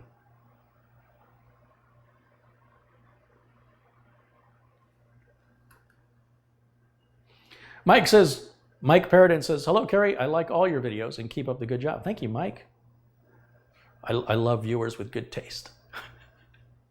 No, I do appreciate that. When I make these videos, and I think this is a problem many people are disconnected with, TV shows and a lot of YouTube channels, big professional productions, they make content that they believe you want to see in order to generate as much revenue as possible. That's not what I do. I generate content I want to see. And I hope that there's enough people out there who get it, who also want to see what I want to see, that there's enough to make that work. I don't want to dumb down the channel to the lowest possible denominator and just basically do what everybody else is doing, because that's what everybody else does. That's really important to me. I can't explain why, but it's important that I want to make the content I want to make, that I want to see, and I just hope there are others out there that appreciate it. And And I'm surprised, actually, to be honest, how many others there are. So I don't think my channel will ever get to be as big as some of the bigger tech channels, because I won't do that, because I won't take the sponsorships. You'd be amazed at how many sponsorship I do, constantly being emailed by companies that want to jump on the bandwagon. Once you reach a certain tiny level of success on YouTube, they'll start reaching out to you, companies from China, a lot of companies from China, whether they want you to test their product or there's some multi-channel network that says that they can help grow your channel and they're going to take 20% of everything you earn. They just all want to jump on and grab a piece of it and ride your success. And I'm sure there's a way to do that where you're not selling your soul, but I don't know what it is. So right now, the only sponsorships or partnerships I'm looking at are with companies that I use anyway. Companies like AData or Acronis or Scythe. And though there's no official thing in place yet with anybody, I am working towards that end goal. I'd love to see Acronis as a sponsor, or AData, or Scythe, or Levi's, or Coca-Cola, or heck, even Asus or Gigabyte. I think it would be good, but not to the extent where they can dictate to me what content I'm making. So that's sort of where you run into a problem. The minute somebody starts putting money towards you, then they can dictate what you do. And if they're going to dictate to me the same thing they're dictating to everybody else they sponsor, then I'm right back to making the same content everybody else is making. So do I make more money? Potentially, yeah, I could make a lot of money. But it's not how I want to make it. But maybe one day I'll wake up and go, stop being an idiot and take the money. But no, hasn't happened yet.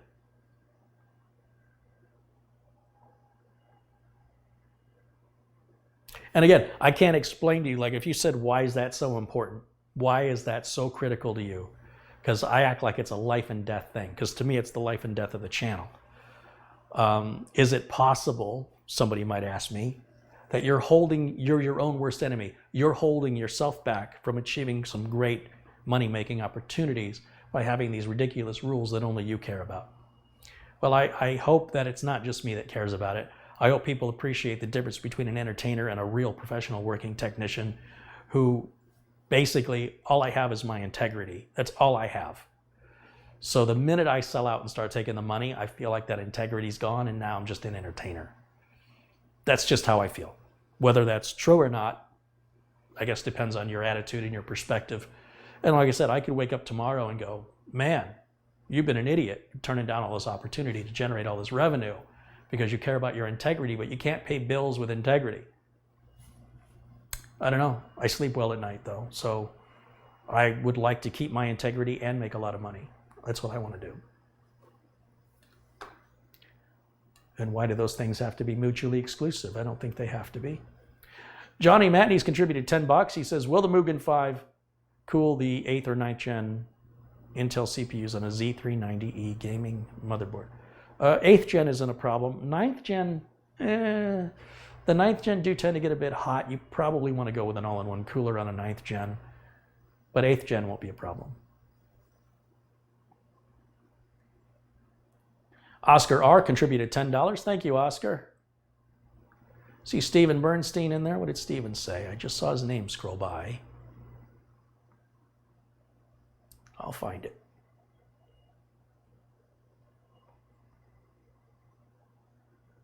Oh, he's talking to somebody else in the chat.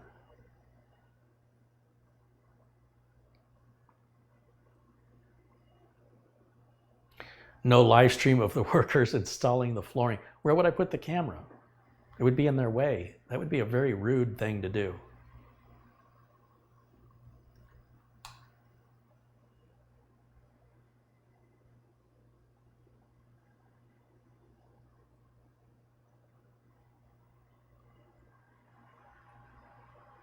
Steve Caruso's contributed $12. He says, great stream, great content. Keep the videos coming. You got it, Steve. Thank you for supporting the channel. Sharon wants to know if I would promote AData products on it. Yes, I will. I thought I just said that. I will promote products that I use because I'm using them anyway. Why wouldn't I? In other words, I don't want to use a product strictly because I'm being paid to use the product. I use a product that I choose to use based on experience, based on the fact that if I recommend it and it's not a good product, it's a reflection on me. That's how I see it. So if there's a product I use anyway, and there are plenty of ADATA products I use, there's plenty of Corsair products I use, any product you see me use, EVGA, I would gladly accept sponsorship from those companies because I'm using them anyway. I've been using Acronis for years, more than 10 years. So you think I'm going to say no to Acronis if they want to sponsor me? I'm going to give them a great big hug and say, welcome home. I've been waiting for this day. Because the truth is, whether or not Acronis is a sponsor, like let's say Acronis becomes a sponsor and then they stop sponsoring, you think I'm going to stop using their product? I'm still going to use it. So if they're going to pay me, why wouldn't I take it? So any product you see me use regularly, not one-offs, but just regular go-to manufacturers or specific products. And ideally, I would like to go with a smaller company like Scythe or ADATA, or even Acronis. Acronis is probably the biggest of them all, but of those that I've named. Or Coca-Cola or Levi's, but I don't think that's likely. They're just too big to notice me. But regardless of that, the idea is that I'm not changing my recommendations and I'm not jeopardizing my integrity, that I'm using the same products I've always used, or that I would have used anyway.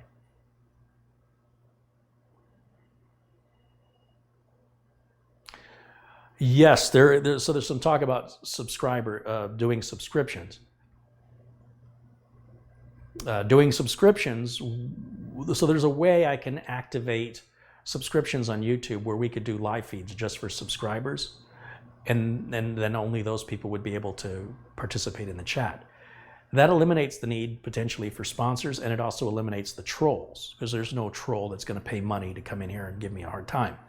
Furthermore, if they did, I would just ban them and refund their money. Or maybe I wouldn't refund their money. I don't know.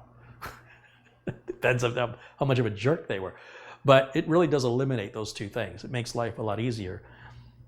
And then release that content like, I don't know, days or a week later to everybody else for free.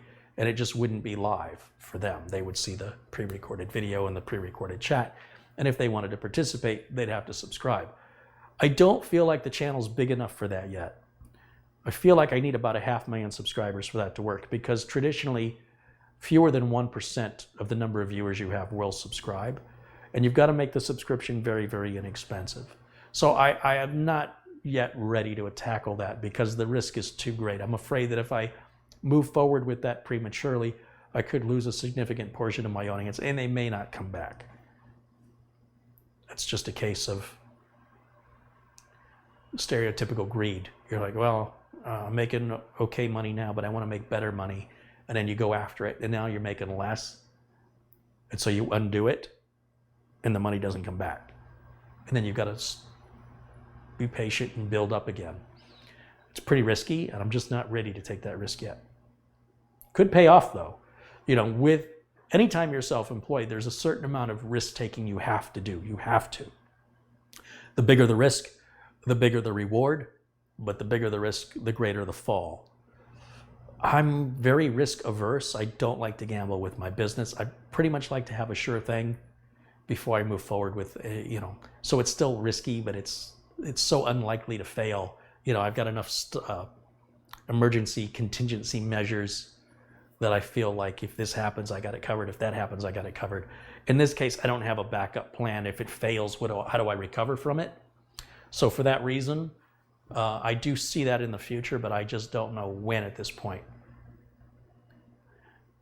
Mondio STV's contributed 15 Norwegian krona. Thank you for that.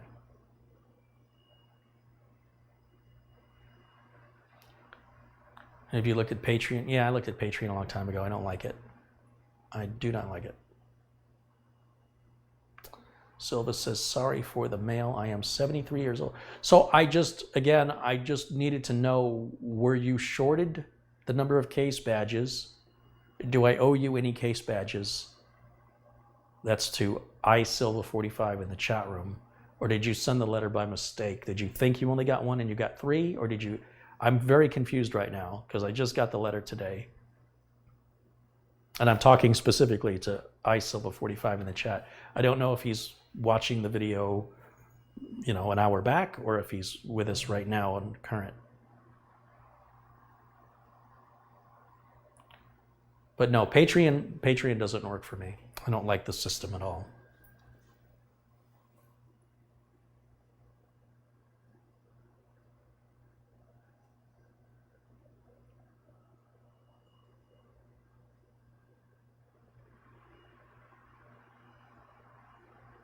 Heavy Sonic, the Troll Ripper says, nice to see you, Carey. Good to see you too, Heavy Sonic.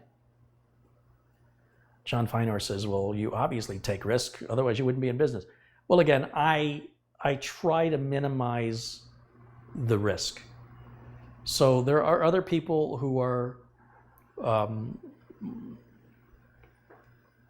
bolder than I am when it comes to business tactics. I'm very cautious. I've worked too hard to want to start over again. And again, that could be my biggest downfall.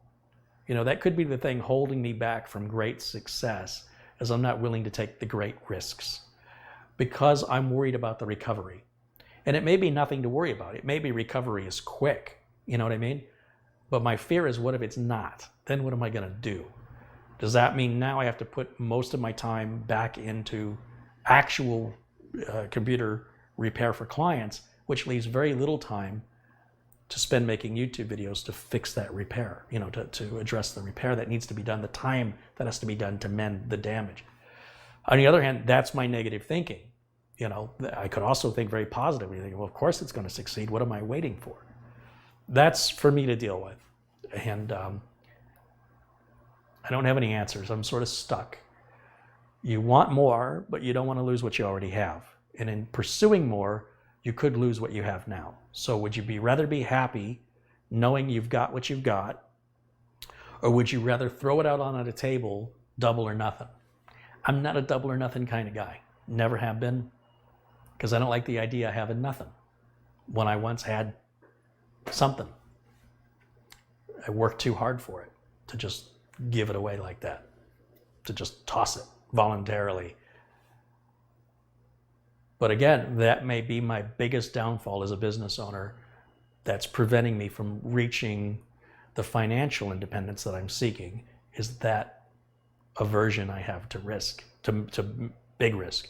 I'll take little risks, little tiny risks, or risks where I have an exit or I have a strategy if it fails. Many people who are in business believe that if you spend any time at all worrying about contingencies, you're not going to succeed. You have to spend every ounce of energy in your attitude in making sure that there is no other option but to succeed. The reality is, though, that attitude isn't, it's important to have the attitude, but it isn't going to change reality. You know, you can have the best attitude in the world, and the reality is people just not biting. You know, you go out there fishing, you're like, I'm going to catch a fish today. I know I am. If the fish ain't biting, the fish ain't biting. It don't matter what your attitude is. And then somebody who's really successful, who takes risks, would look at me and shake their head and go, that's your problem. I'm stuck. I'm absolutely stuck. These aren't problems you have when you work for somebody else. These are just self-employment problems. But one day, like I said, I may just wake up one day and go, what am I doing? And try something different and say, you know, let's go all or nothing. And it could be that it fails and it doesn't leave me with nothing and it doesn't do much damage at all, if any. That's the problem. And this is a problem I will chew people out in the chat room who are like, what would happen if I do this? And I'll say, well, why don't you try it and see? But the difference is, when we're talking about trying things with a computer, there's not much damage that's going to happen in a worst case scenario. Like if somebody says, well, what would happen if I tried to repartition my drive? I don't know. I don't know what's going to happen. I don't have a crystal ball. Make a backup of your data and repartition your drive. You tell me what happened, you know? But at the same time, I need to take my own advice sometimes But what we're dealing with here is more than just an inconvenience of backing up data. I'm talking about, potentially losing subscribers and being unable to afford to dedicate so much time to creating videos. And I like what I do so much, I like it better than the money. So it leads me back to sort of a very slow growth in the business, in this business here of making YouTube videos. Well, in my own business too, I don't want to hire any employees, and that limits how much work can be done by one employee in a given day. Like I had to stop by a client's office on a Sunday night. I mean, yesterday I had to stop by, their internet was down. It's a Sunday. Most people don't work on Sundays. What am I going to do? Tell the guy no? He's a good customer. He's on a retainer and I want him to renew that retainer, so I'll stop over there and take care of it. Was that my plans on Sunday? No. But I'll tell you what this customer did. Even though he pays me a retainer, he reaches in his wallet and he says, I want to buy you dinner. And I said, well, you don't have to do that. He goes, yeah, but I want to. And I said, well, I appreciate that. And he handed me $50. He goes, I want you to take your wife out to dinner. And that was, again, he's already paying a retainer. Though not specifically for me coming out after business hours, but I took care of him because he's been with me a very long time, more than 10 years. And he's never done anything like that before. He says, I'd buy you dinner, but you're such a hard person to buy for when it comes to food. Here's $50. So we went to dinner. It was nice and completely unexpected. So sometimes when you have a good customer, when you go out of your way for your customer, when you have a good customer, they go out of their way for you, or to show you that they appreciate you. And a lot of people that are starting in business for the first time, they just want customers. They don't even care. Just, I need a customer. And they get upset if they lose a customer. And I'm always like, well, did you lose a good customer or did you lose a customer? Because there's a big difference. And anytime you lose a customer, that's not a bad thing, because that opens up another opportunity for a new customer that might be a good customer to step in and be with you for many years. Because I don't have any employees, there's only so much work I can do in a day. So if somebody who's never called me before calls me, I go, I'm sorry, I'm too busy to take on any new work at this time. I can get to you in a week. Like, I don't have a week. I'll call somebody else. That could have been a customer that could have been with me for the next 10 years or longer, but we never got it off the ground. And why was I busy? Because I was helping a customer who doesn't appreciate me, who, wants everything for nothing. So when those customers want to go, let them go. And try and have all good customers if you can.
John Feiner says, I have contributed more to your cause than your annual subscription fee would probably be. Yeah, I don't know. Again, we're sort of very prematurely talking about this. I can't imagine I would charge very much. It would probably be a monthly thing, I think. But I honestly, until I'm ready to move forward with that, I have no idea what the annual fee would be. Or if there would be one, if it would just be monthly. I don't know. Aren't all of your customers great if they pay you? No, because some customers, like the worst customers I have or had, I don't really have them anymore. They're people that would say, oh, while you're here, could you take a look at my printer's not printing? And I'd kind of grumble under my breath because, one, you didn't mention this to me when you said, I'm on site. When I'm on site, I have only so much room in my car to bring tools I need to do the job we talked about over the phone. So I don't have all the tools to just handle some random problem you throw at me. So I did this for a customer, and when I went back again, they did it again. And I said, the second or third time, I just said, listen, I have other appointments. When you called me and told me what the problem was and scheduled me to come out, I scheduled a set amount of time to do this job. And now that I've done this job, I'm ready to go to the next one. I got another customer waiting. And you've put me in a position here that it's sort of rude if I leave. It's a pain and it costs me more money if I have to make a separate trip out because I'm already here. But I don't have all the tools I would need to handle this job. And the other person that I'm going to be late now, which makes me look bad to them.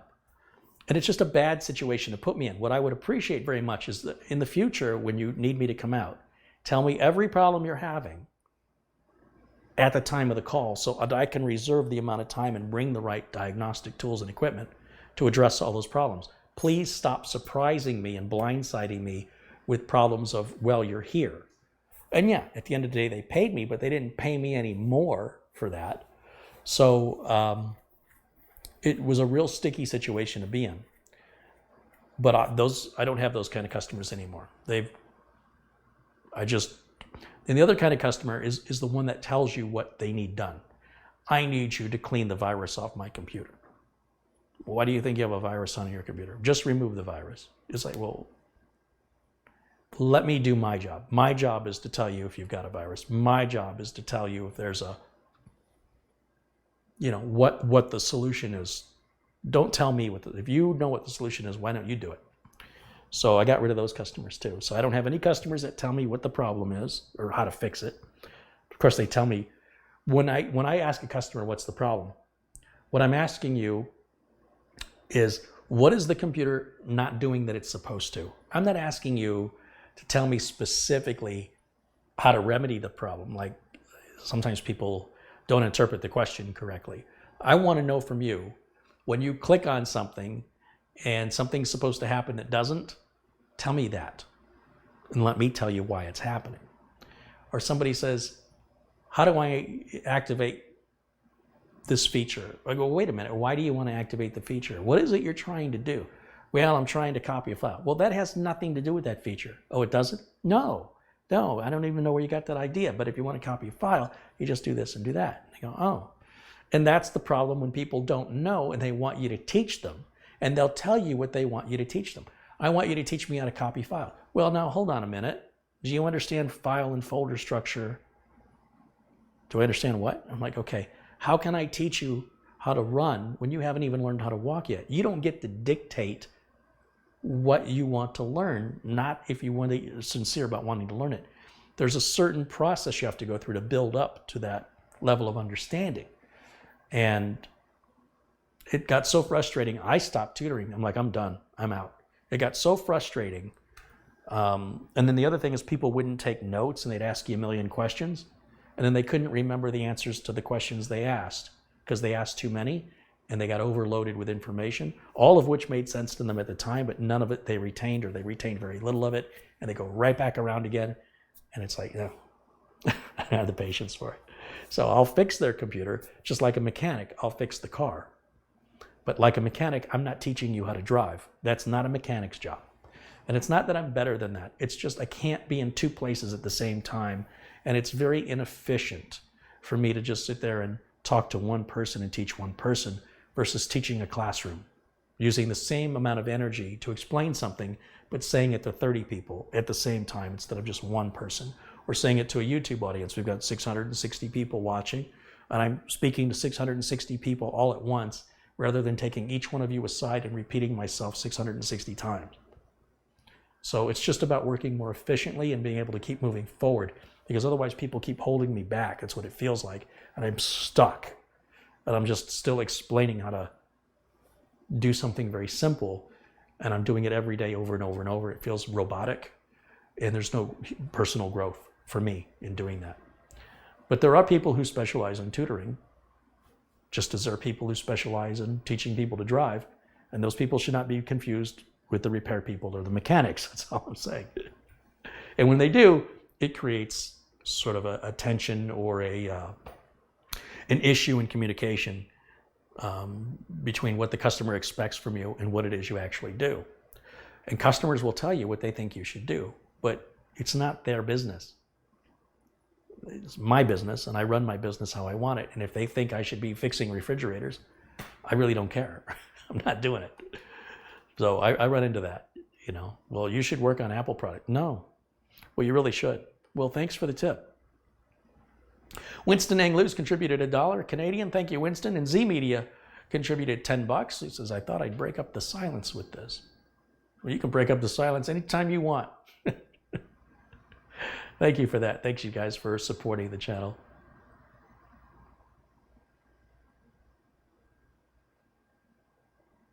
So for me, a good customer is a customer who doesn't blindside me, who doesn't ask me to do something that I don't do, or doesn't offer right out of the gate to say, I will pay you extra, you know, if you can do this for me. What the regular customer does is they just expect you to do it at no additional charge. That's just, it's a nonverbal sort of expectation.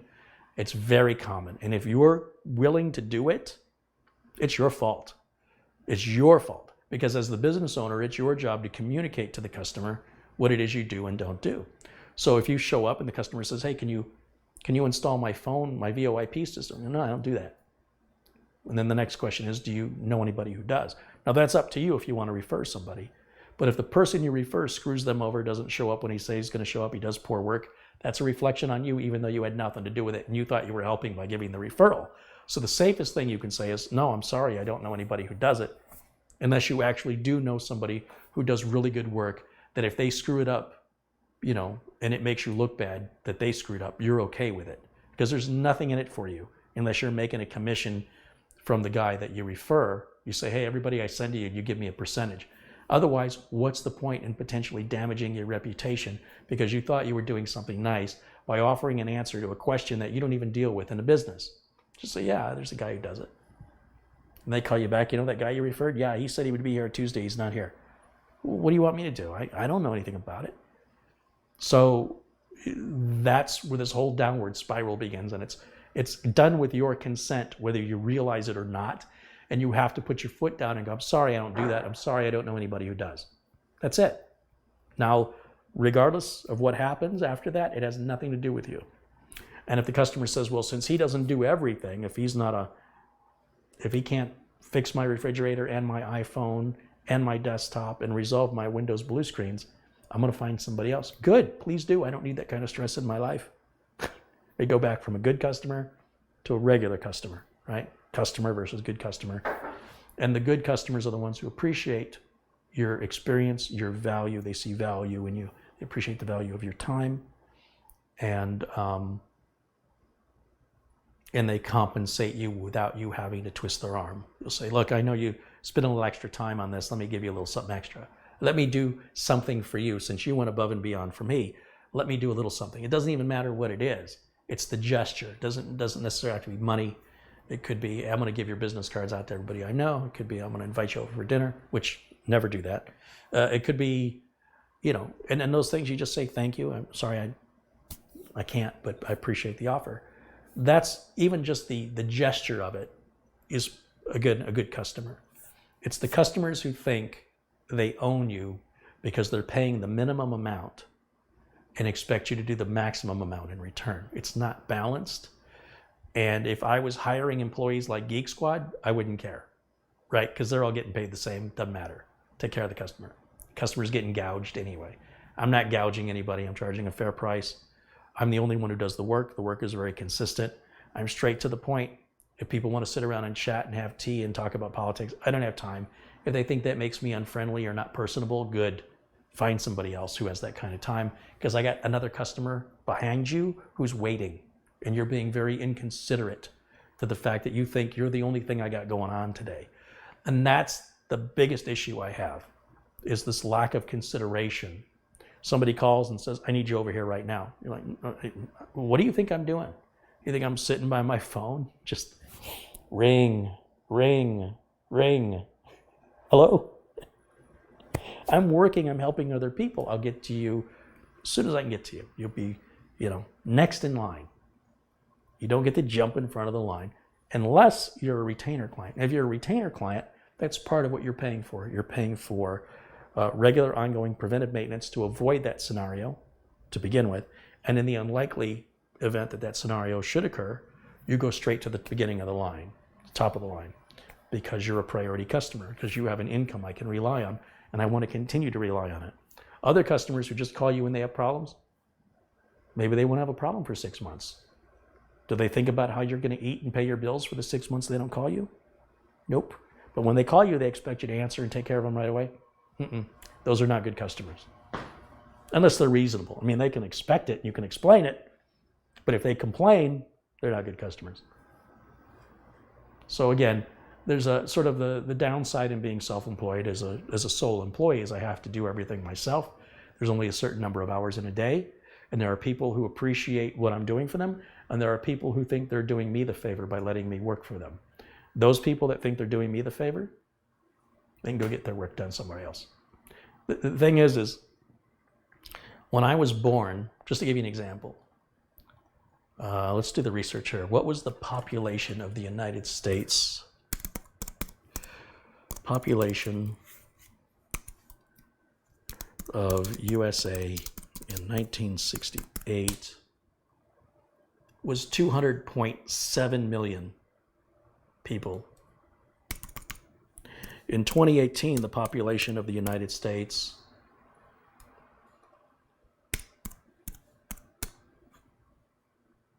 is 327.2 million. So it's almost doubled. So the amount of work that's available, the number of potential customers you have, has more than doubled in 50 years because the population has almost doubled in that time. That means there's more opportunity. And so you don't have to worry about any individual customer anymore, because where there was one customer, there's now 1.6 customers.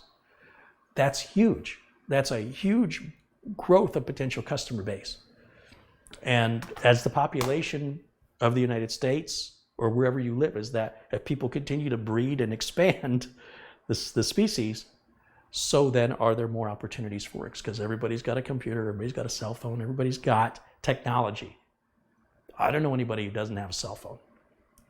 And these things do need work. People forget their passwords. People need to print. People need to do things. People drop them. People break them. Now, I'm not fixing cell phones, but I'm using an example. The number of people, like, let's say when I first got into computers, when I was playing with computers as a hobby, would have been 1984. And the population of the United States in 1984 was 235 million. So about 34 million more than in 1968. And of those 235 million, people, the percentage of the people using home computers at that time in 1984 was probably fewer than 1%, would be my guess. Now it's probably fewer than 10% that don't have a computer or smartphone out of 327 million people. So you can see the opportunities keep growing and growing and growing and growing and growing. And so philosophies that about the customer always being right, that was more important in 1950 when they sort of came up with that slogan, when the population of the United States was 152 million. So 152 million in 1950, 327 million today. What happens when you have these big bulk numbers is you no longer have to focus on the individuals anymore. You go, you don't matter. Just move aside, because there's other people, lots of other people who are more cooperative and appreciative of the work that I do. So I can burn this bridge. You never wanted to burn a bridge in 1950 because word would get out. 150 million people, word will get out. Yeah, I know it sounds a little silly, but especially with people in neighborhoods talking, gossiping. Now it's all done on the internet, and it still happens, but it's a completely different level. And I will say most of the people that I help, the home users and even the business owners, don't even know how to use the internet for reviewing. So most of my referrals are still coming from word of mouth. But I have to say that as the population grows and as the United States continues to expand and get bigger, so does the opportunity to find work. And that means individuals become less important because there's other individuals competing for the work, either to do the work or to have the work done. Think about it. That's just simple math at this point.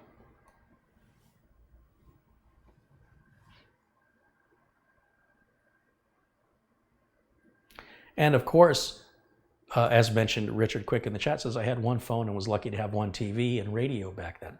Absolutely. Whereas before, we did have one television in the house.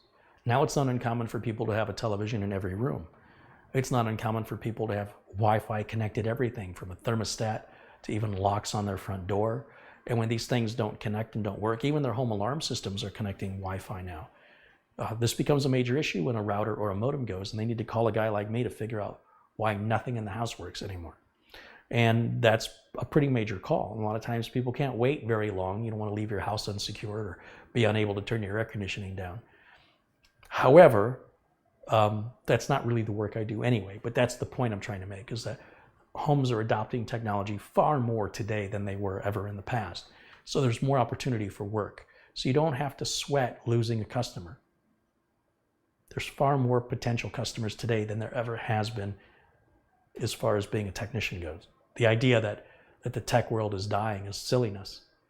More people are being born, more people are adopting technology. How can you deny that? And the technology, it's not perfect. They need to be taught how to use it.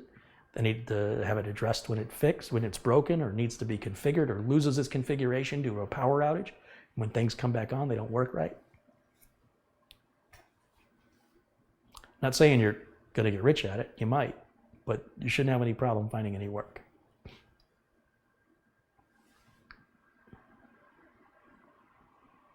Carey, do you still have spots open for video PC builds in Michigan? I do, yes. Reach out to me using the email carey@tech-vets.com. The email address is at tech-vets.com. There's a little contact us in the upper right corner. You can click on that and send me a message to work out the details for that.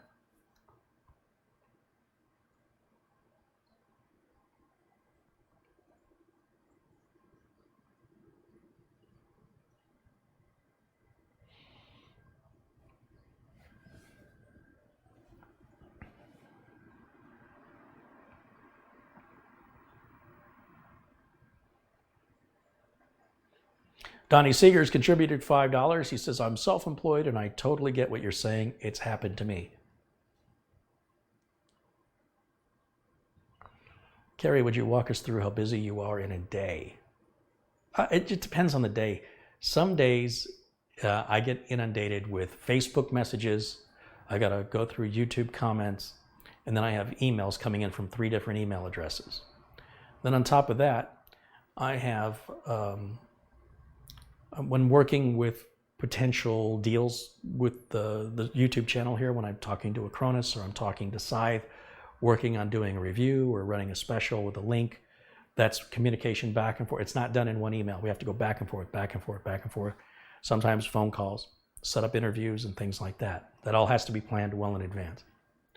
Then there's doctor's appointments, dentist appointments, getting the car through emissions. You got to pay the bills. At some point, you got to sit down. You got to pay your electric bill. You got to pay your internet bill. You got to find the time to do that. At some point, you need to eat. You need to go to the grocery store. You need to do the laundry. You need to go get the mail.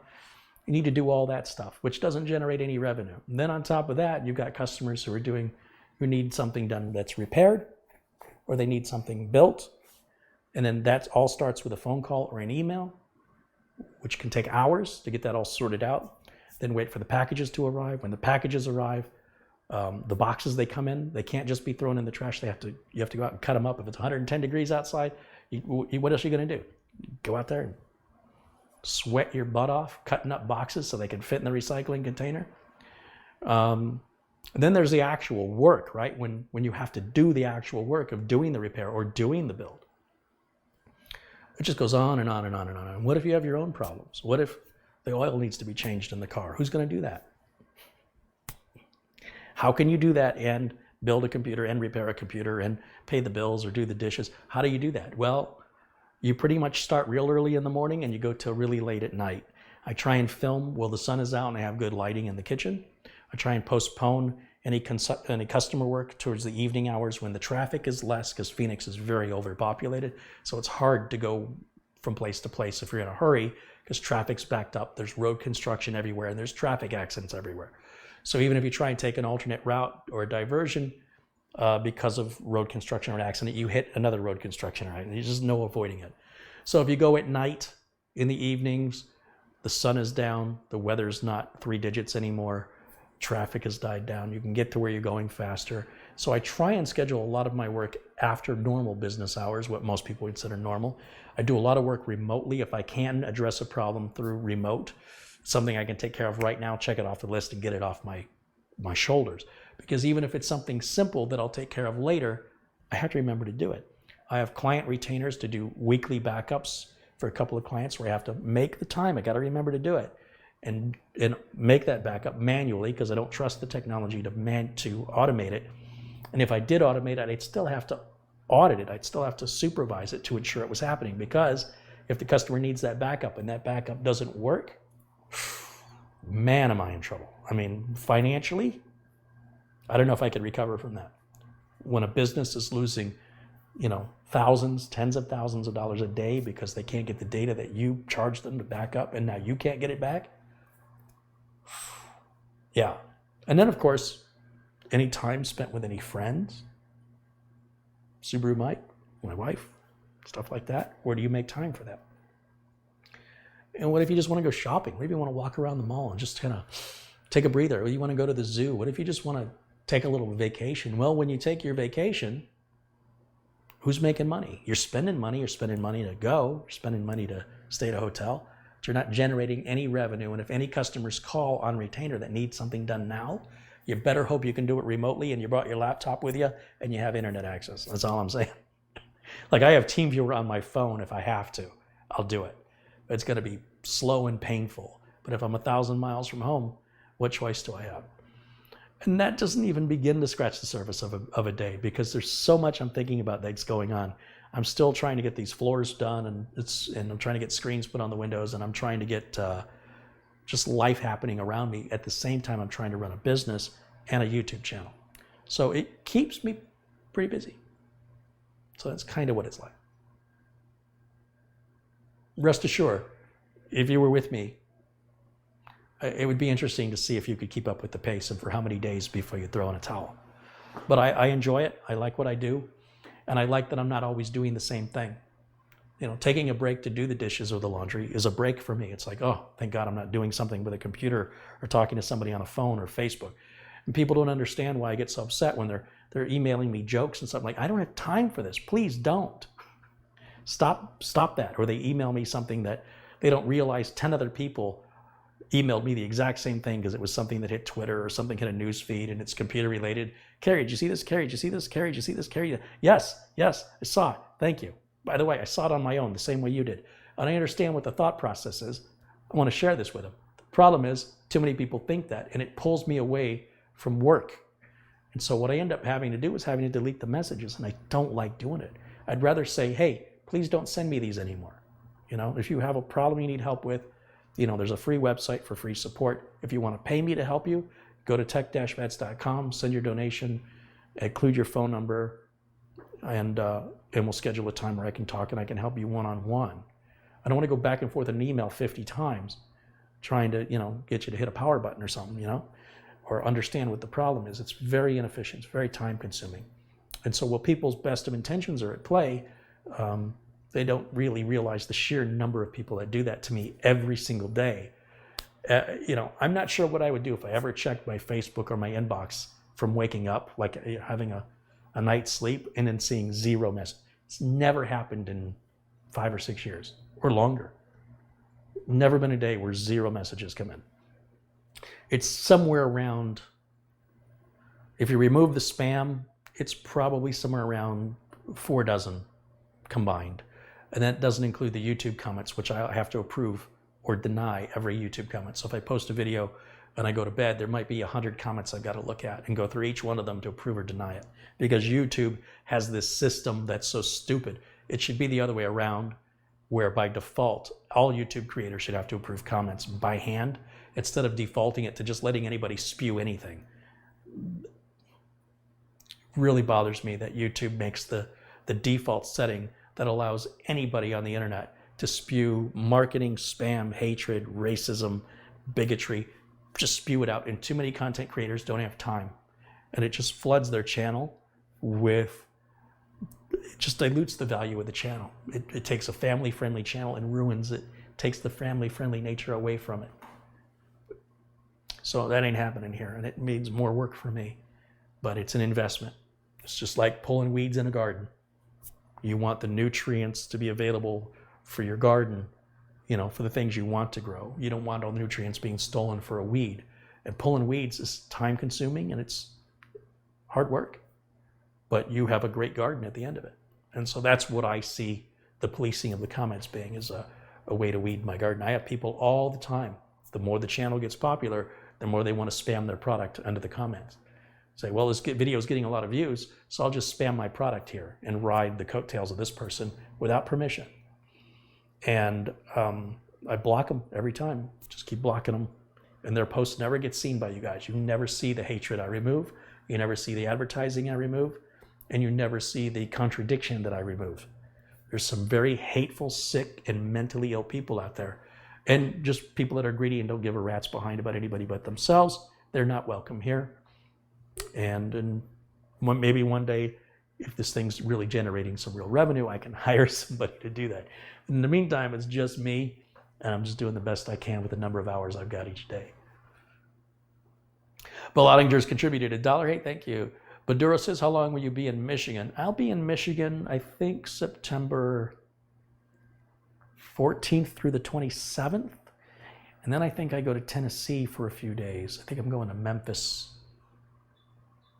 I don't know if I'm going to Memphis on the way up or on the way back. I don't know yet, but I should be in Michigan 2 weeks.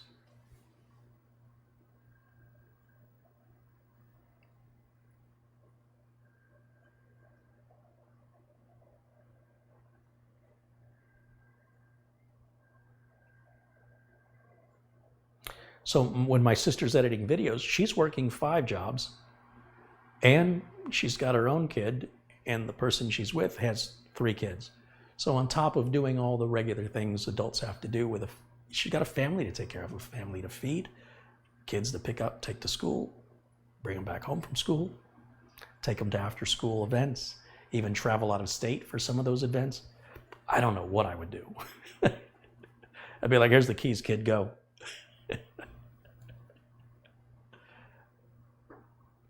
Sharon says, I missed some contributions. Let me take a quick look here. Yes, Tony Wello contributed $1.99, says, you're the best tech. Thank you, Tony. Sharon Idle contributed £1.50. I think those are the only 2 I missed. Correct me if I'm wrong. Thank you, guys. Thank you. Yeah, I will be in Michigan for the TechCon Unplugged, which is really a convention for technicians that want to start their own business or are already in business looking to grow their business. They feel like I'm not getting anywhere. I've hit a ceiling. I don't know how to move beyond where I'm at. I'm stuck. There's going to be a lot of people that run their own business there, computer business, that'll share their tips and tricks with marketing and everything else. You're going to make some great connections there. You might make some new friends, one would hope. And there will be a meet and greet on Friday for all the podcasters and myself, guys like Jeff Hallish and Paco LeBron from Podnuts.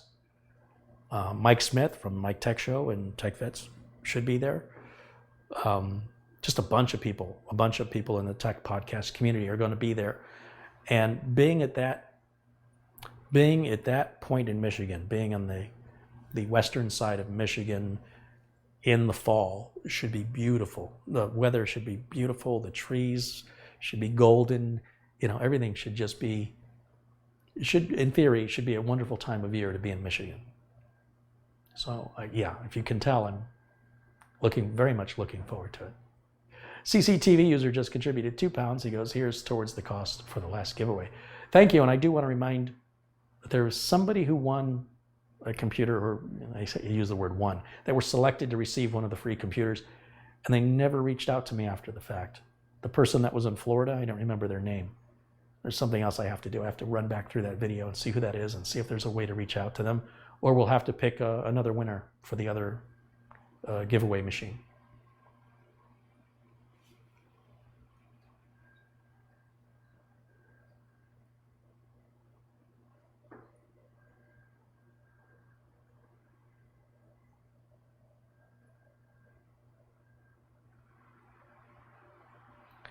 Carey, do you need a car? No, I'm going to be driving to Michigan. I enjoy driving, so I will be driving my Mustang, and I'll have a car while I'm there. A car I'm very familiar with.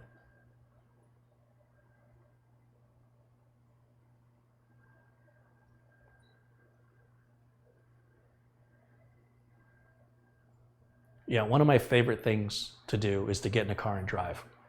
There's something very meditative about that. There's a sense of freedom and a sense of control, a sense of peace. I very much love driving. I will drive and drive and drive and drive and drive and drive and drive. Love it. It never gets... I can be on a road trip for 3 weeks, spend every day on the car, and just ready to go another 2 weeks. That's how much I enjoy. If it's a good car. Maybe if it was an 18-wheel tractor trailer, I wouldn't feel that way. But yeah, driving the Mustang, even the Mini Cooper when I had that, even the Blazer, was always a joy to drive. Fritzer's contributed $5. He says, here's for some cookies and spring water. Yeah, I should be getting some spring water there. Funny Dog Moment says, have you seen my edited video without the music yet? No, I'm sorry, I haven't had time. So a couple of viewers sent me videos of just the dogs, little clips where I put the dogs on camera, and 3 of you so far have sent me videos of cutting that all together. One person sent me stuff and it had music, and I'm like, I can't post anything with music. YouTube's real strict about that. Unless you wrote and composed the music yourself, I can't use it. I know there's royalty-free music, but I don't have the time to research it and put the notes in because sometimes the YouTube needs proof of that. It's not worth it to me. And then some people send other edited videos, and I have to download them, and I have to make time to watch them, and I just haven't had time.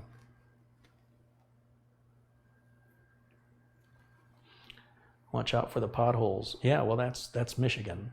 If you're not hitting potholes, you're not in Michigan yet. You're like, are we there yet? Boom! Yeah, we're there. The Mustang is a 2013.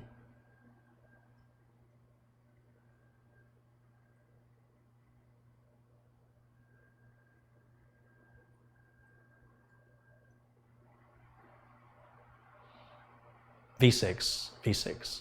The V8 Mustang. If I was smart, I would have bought the V8 Mustang because it has a higher resale value. But the V6 has never needed a repair. It's 6 years old. It's not gone in for a single... It hasn't needed a gasket or a water pump, nothing. It's just needed tires and a battery and oil changes and tire rotations in 6 years. Let's hope it stays that way, because I've never had a brand new car that's ever been that reliable ever in my life. It's set brand new records. I can't believe how lucky I am to get, it's a good one. I have no doubt that there are people with Mustangs that have nothing but problems with them. It's not been my experience. It has been by far the most reliable new car I have ever purchased in my life. And when it starts to, need some money in it, if it's going to need a lot, I'll be probably buying another one. And I probably will do the V8. My concern was the insurance was going to cost more and the gas mileage was going to be worse. The gas mileage on a V6 ain't great. It may be 21 miles to the gallon, which isn't terrible, but it's not great. But it's a nice middle ground because most people on the roads here in Phoenix are driving 4-cylinder cars. And so if they want to play games on the road, I can just smoke them, just leave them in the dust. If I'm up against a BMW or a Mercedes or another Mustang or Corvette, Camaro, I don't even try to race, or not even race, but I don't try to get ahead of them. I let them get ahead of me. If they want to play games, you can do that ahead of me, or you can do it behind me. And so depending on what kind of car they're in, determines which path I take. But in the Mini Cooper, which was just a 4-cylinder, naturally aspirated engine, it only had like 116 horsepower. So you didn't really have that ability to do any sort of last-minute recovery or saving yourself from some driver that's not paying attention or being a jerk. You had to sort of think all that ahead of time. With the Mustang, I can do it pretty spontaneously for vast majority of cars. Just leave them in the dust. If I had the V8, I could do it to more people, but it's really about personal safety. It's about getting out of the way and letting those dangerous people either be ahead of me or be behind me. And the Mustang gives me that. And it's also a very comfortable car and a very rewarding car to drive. I can't say enough good about it. I really like the car. So to spend a few hours in it driving up to Michigan, be 3 days. Very much looking forward to that. But I will say, it's a $30,000 car, which for me is a lot of money. And nobody gave it to me. Nobody helped me pay for it. I've earned it. And so I take very good care of it, because if I don't know that I can afford another one anytime soon. That's the brilliant thing about earning things that versus somebody who just gets things handed to them. You'll tend to take better care of it if you realize if that, breaks or due to lack of maintenance or whatever, and you don't fix it, and then something else breaks, you don't fix that, before you know it, the repairs cost more than the car's worth. And you're driving around an old jalopy. So I always take it. My car's like brand new. When you look at the inside of my car, it looks brand new. You look at the outside, it looks brand new.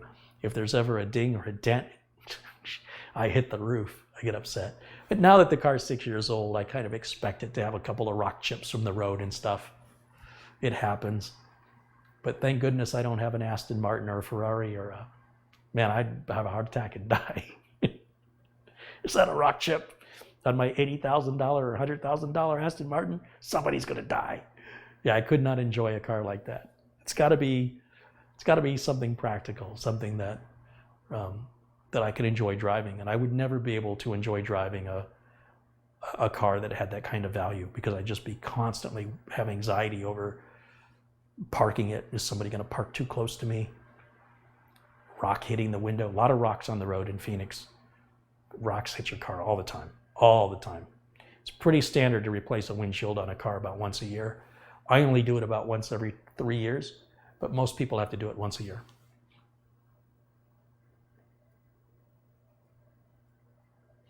Zygest says, I love my Subaru WRX STI. Subaru Mike would be proud. Well, Subaru Mike's got me in that Subaru Forester. And I got to tell you, there's nothing about that car, as far as it looks on the inside or the outside, that I like at all. But I'll tell you what I do like. I like that it's reliable. I like that it scoots. It's got that turbo on it, and it surprises a lot of people when I pass them in an SUV. They're like, whoa. But the biggest thing I like about it is if I have any problems with it, I take it to Subaru Mike and he fixes it for me. And he does it cheap. And he fixes it right the first time, and he does it quick. Like, it's nothing for him to pull those engines, rebuild them, slap them back in. It's a day's work. It's no big deal for him. So if anything happens to Mike, I can't imagine I'd be keeping a Subaru. But as long as Mike is around, I'll probably always have a Subaru because of Mike, because I know somebody I trust that does good work. And the fact is that Subaru has had no problems. Mike fixed it and sold it to me. And since that was over a year ago now, it's already been a year, and we put a lot of miles on it. And it's great. I think the stereo sucks. I think the interior sucks. I think the outside of it's ugly, even though it's in great shape. There's nothing wrong with the paint. There's no dents. It's just an ugly car. But I'll tell you what, it's fun to drive. And I don't have to worry about devaluing it. I don't have to worry about what it's worth. What do I care? Just drive the wheels off of it, and then Mike put the wheels back on. That's a great sense of confidence I've never had with any car ever. And I also don't care if somebody door dings it. Like, what do I care? It's already an ugly car anyway.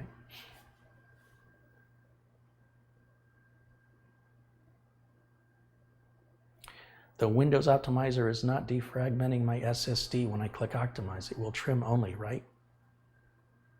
Click the Optimize button and then read what it says. It'll have like a percentage and it'll say what it's doing. If it's trimming, it'll say trimming. And if it's defragmenting, it'll say defragmenting. Regardless, it won't kill your drive doing it once if it's defragmenting. If you do it all the time, you know, it would still probably take a long time. But regardless of that, just hit the button and read what it says.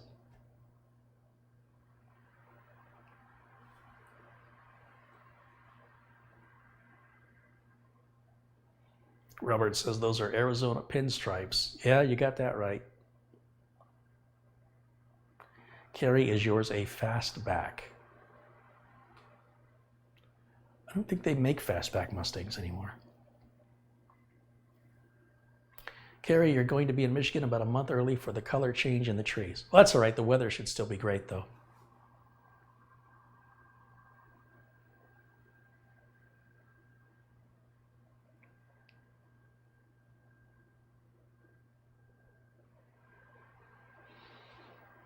Mini Cooper gets like 40 miles per gallon. My Mini Cooper got 32 miles a gallon no matter how I drove it. Freeway, air conditioning, it just was always 32 miles a gallon.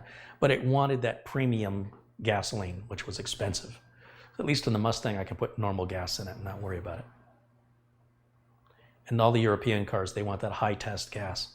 And it's significantly more money to fill up the tank with high test gas. Now, you know, modern engines, they'll retard themselves, you know, they'll retard the timing to accommodate for pre-detonation that occurs on the cheap gas with high compression engines, which those European cars are. So I like the American cars primarily because I can just stick regular unleaded in them. Even the Subaru recommends premium gas, but Subaru Mike said, you don't have to do that, it's fine. Since Subaru Mike's the one working on it, don't matter to me. If the thing blows a turbo unit, Mike will be the one replacing it.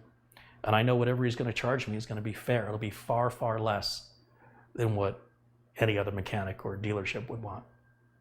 So I do whatever Mike says. If he says you can put regular in it, I'm putting regular in it. But if he told me I had to put premium in it, I wouldn't have bought it. It just cost too much money.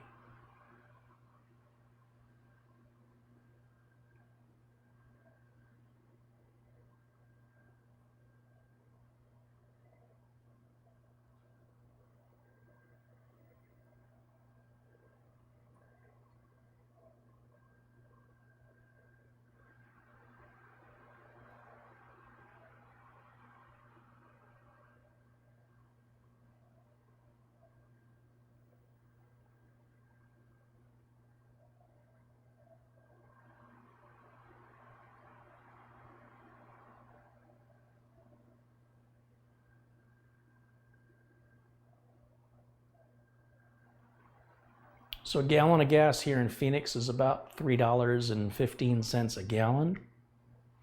And if you want premium gas, it's about $3.60 a gallon. It's about a 40-cent premium per gallon for the premium gas. So if you're buying 17 gallons, you're potentially spending almost $12 or $13 more on that tank of gas. So instead of spending 40 bucks for a tank of gas, you're spending, say, $52, $55. And I go through a tank of gas. On the Subaru, we go through a tank of gas every week. So we put about, I'm trying to think how many miles we put on that car on a month. I think we put about 1,500 miles a month on the car. And the reason for that is I have a lot of clients in business on the other side of town, which is 30 plus miles each way. If I want to see my sister, I got to drive 35 miles. Then I got to drive 35 miles back.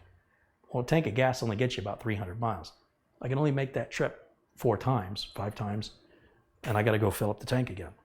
So it doesn't take long. You see that odometer crank up. And if I'm spending 40 more cents per gallon every time I'm doing that, and all I'm doing is burning it and throwing it out into the atmosphere, I'd rather buy a car that runs on a cheaper fuel.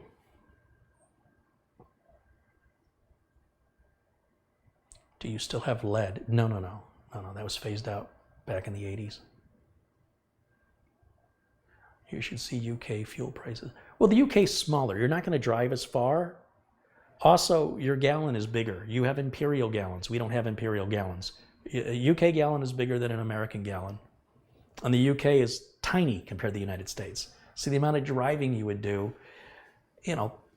per capita, the average person doesn't drive anywhere near as far as the average American. Now, Americans living in New York, different story, or Boston or Chicago, a lot of public transportation is good there. Here in Phoenix, public transportation, not so much, not very good. So we do have a bus system, and we do have a light rail sort of, it's very limited to where it goes. And you've got Uber and Lyft and stuff like that, but that can get real expensive. Get a Tesla. Yeah, I just need $100,000. I mean, if I had $100,000, I think I'd rather pay off the house than buy a car that's going to depreciate. But if I had a reason, if I could write it off and that was some sort of benefit, I'd buy a Tesla. If a Tesla was $30,000, I'd buy one. But even the cheap Teslas are still, I think they start at 37, and at 37 you don't get anything. So if you want to, make it a decent car, you're going to spend at least 40 on a Model 3. So they're still not cheap enough yet. But I'd love to have one. I love the idea of never buying gas, never having to get an oil change, never having to worry about antifreeze. I love the idea of updates coming in overnight. Now the car has a new feature it didn't have ever before. Yeah, there's so many things about a Tesla I like, but just too much money.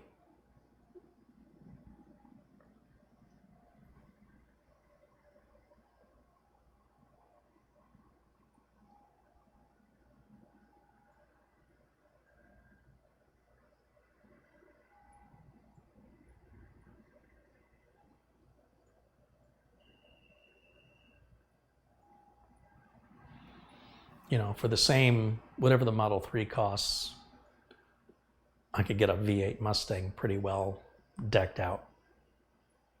Much nicer bells, whistles, and features. Those cheap Teslas, they're just bare. It's basically a steering wheel. There's nothing on the dashboard. It's just a solid piece and a screen. That's it. It's almost like you're driving in an empty box. It's a weird. Go look in the inside of one sometime. There's no gauges, there's no dials, there's almost no buttons. It's pretty much just a wheel and one screen, and the rest of the car is empty. I don't know. It would take some getting used to. I think I'd rather own a Prius. That's saying something, because I really don't want one of those at all. Though for the amount of miles going back and forth, it would make sense. It's just an ugly car. It's slow. It doesn't perform well. It doesn't have good feedback to the driver. It's reliable.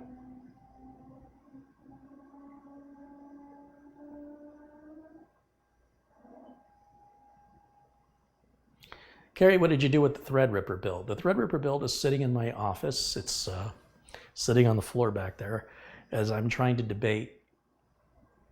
I sort of made up my mind that I want to pull the motherboard out and change it out for an Intel-based system. Do an i9 on it or something, or an i7. I can keep the RAM, I can keep everything else, power supply and everything. Just swap the board and the chip out for an Intel. It's just too finicky, it's noisy, and it just ultimately isn't working for me like I was hoping it would. So again, because I've been busy helping customers with builds and repairs, it's something that doesn't have a purpose. It's not waiting to fulfill a role. If I was in a studio, I would have it in the background, and it would be sort of part of the decor of the studio. That's been the plan all along, but it also was the plan to actually use it, and it's just not usable. No matter what I do to it, it just doesn't seem to address the problems. And the primary problem I have with it is noise. So I think the way to go is to just pull the board and the chip and go with a consumer-based i7. I'm not going to go to X299 or anything like that.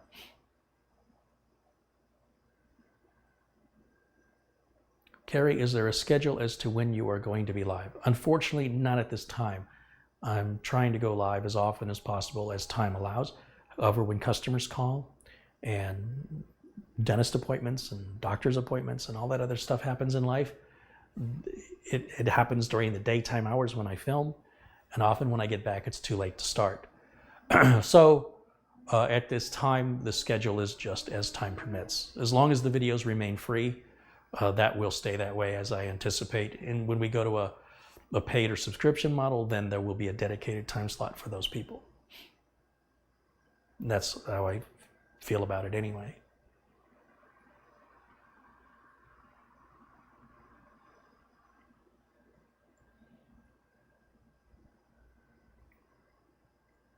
What about a liquid cooler? The Threadripper has a liquid cooler. It's too loud. What about the 3000 series AMD? You know, we can speculate all day on what's coming out. You can read all the marketing hype, and you can believe it if you want to. I never want to be one of the first people to own a new chip. There's just too much risk involved, too much trouble in ironing out all the problems that BIOS updates generally fix. It's funny how people that are so pro AMD just ignore all the problems AMD had with Ryzen. Tons and tons of problems, and with Threadripper too. It was not a smooth launch. And if you were one of the poor suckers who invested in it, you had nothing but headaches, and you were likely having headaches and RAM compatibility problems that later BIOS updates addressed. And then your chip didn't use all of its cores properly, and then Ryzen 2 did a better job, and now everybody's like, and they're like, oh, Ryzen 2 is going to fix it, and and great, that's all they want to talk about. Now all they want to talk about is Ryzen 3. Will this ride ever stop going around in circles? Will you get off the merry-go-round already? I'm going to stick with what I know works. I'm going to stick with what's got a mature history in, the Intel chips are all based on each other. There's nothing really fresh and new here.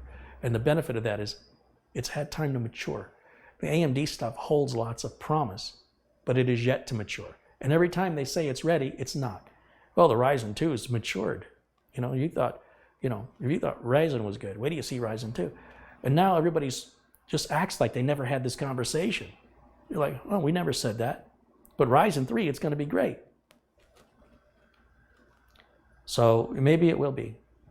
But I'm not going to be risking my money or my customers' money on it. It's going to have to prove itself in time.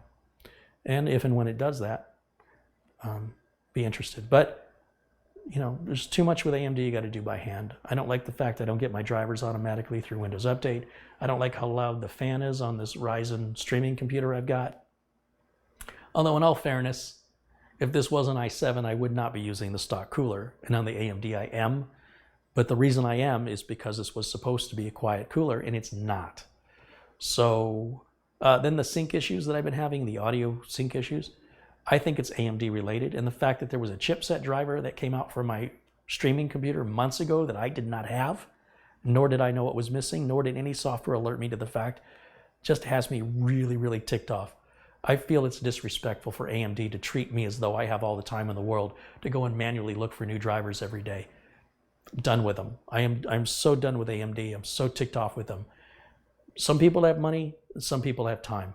And I feel like people with a lot of time, those are your AMD buyers. That's just how I feel.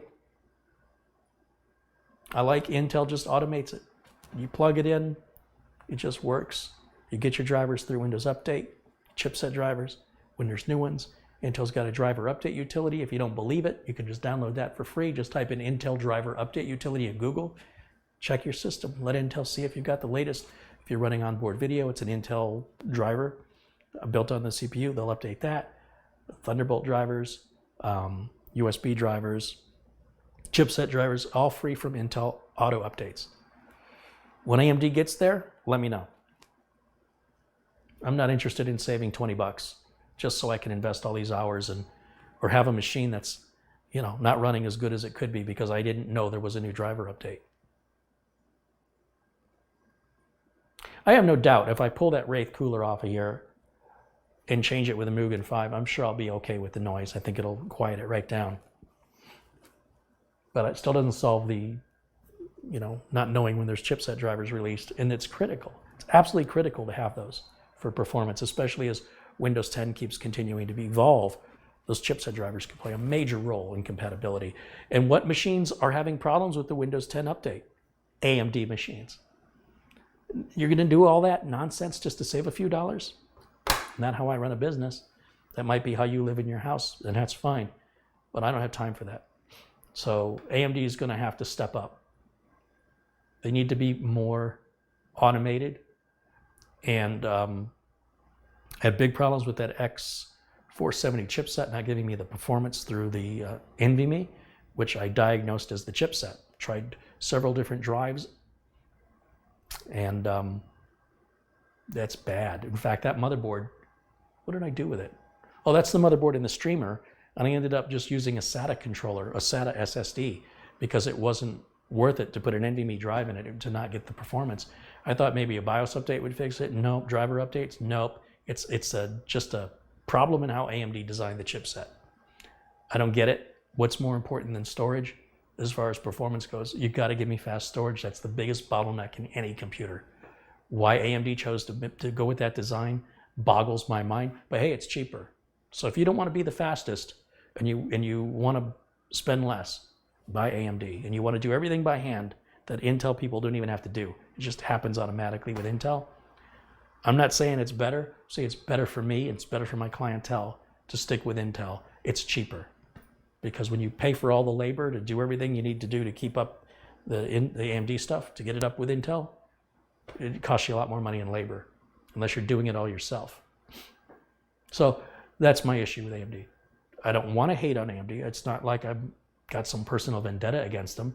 I need them to do better. Everybody thinks they're doing great. They're not doing great. They are capable of wiping the floor with Intel, and I want to know why they're not doing it. And I want to know why everybody's accepting less and saying it's great. Why, when has society just decided it's okay to accept less? I'm not part of that school. Mm-mm.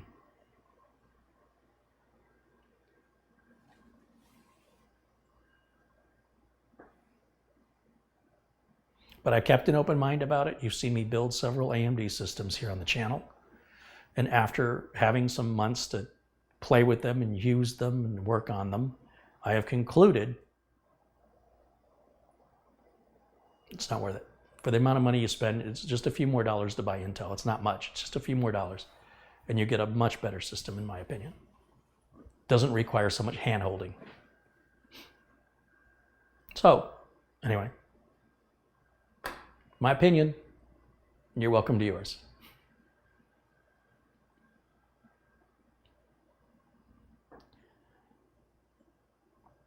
Miguel says, still from an almost bankruptcy reputation, they did well with Ryzen.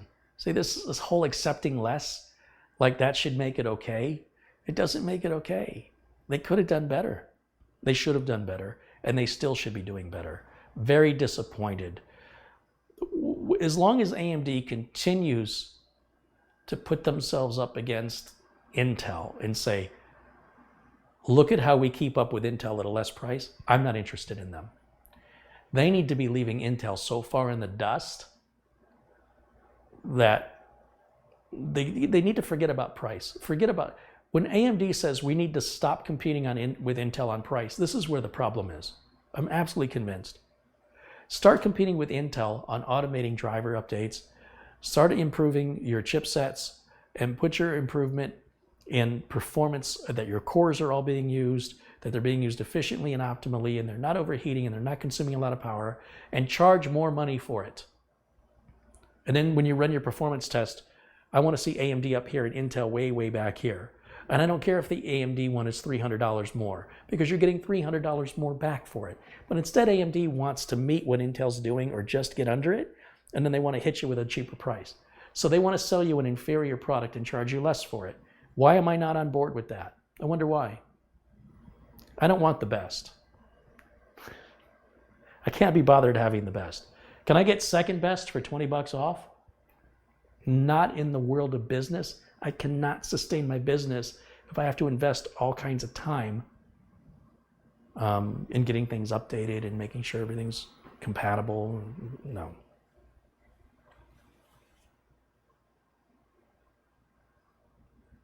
But that doesn't mean you have to agree with me. It doesn't mean I'm right and you're wrong if you disagree.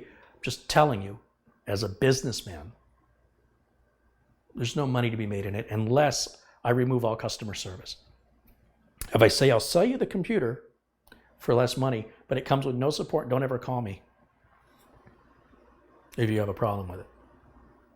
It's not really going to endear me to those clients, and they probably won't want to come back and buy more just because, well, it's cheaper. Even though he's not supporting us, it's cheap. Well, you're getting less. That's why it's cheaper.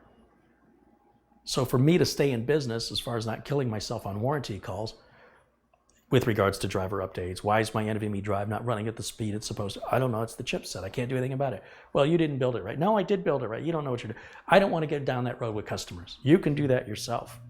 I want to be able to sell something to a customer and be able to say, it's going to perform well, it's going to auto-update itself, it's going to take care of itself, and it's going to run for years, and you don't have to do anything but use it. Turn it on and start using it. Those are the machines that keep me in business. But far be it from me, and I want to emphasize, far be it from me to tell you not to buy. I'm not saying you shouldn't buy AMD. I'm saying AMD doesn't meet my needs. I don't know you, and I don't know what your needs are. You might just be fine with it.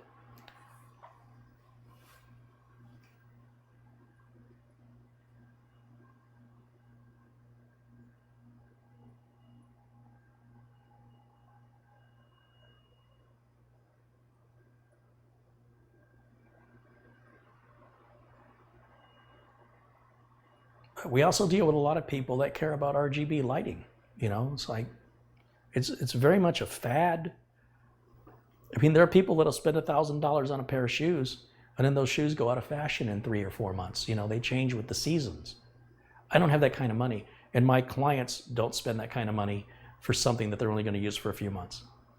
So they come to expect a certain level of service and a certain level of performance and reliability when they buy from me. And I can't wave a magic wand over AMD and make it hit all those marks. All AMD is doing is they're coming in at a cheaper price.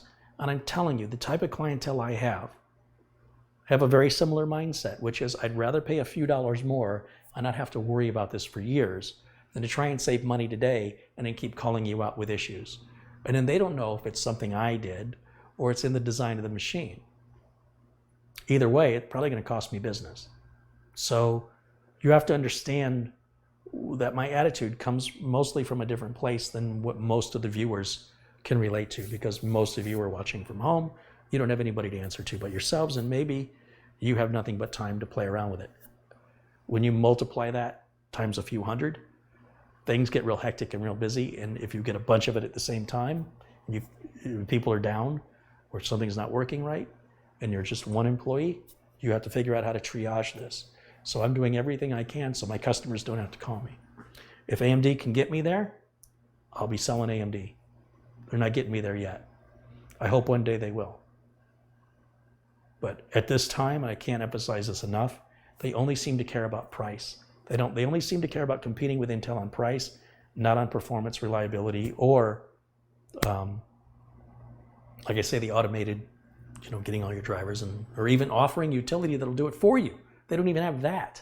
How hard would it be for an AMD programmer to develop something like the Intel driver update utility, let you download it for free, let it scan your system and tell you what you have and what drivers you have and what drivers are out, just like Intel does? Why is that magic?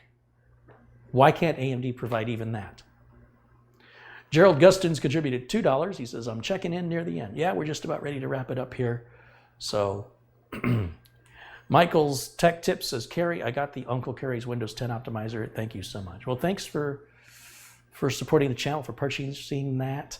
Like I said, use it on as many machines as you want. I just ask that you don't give it away to people. You can use it on other people's computers, but then I ask you to take it, if you copy it to the desktop, run it, reboot, then take it off. I can't stop you if you don't, but it helps to support the channel. And if they want it, encourage them to buy it for $10. It's not a lot of money.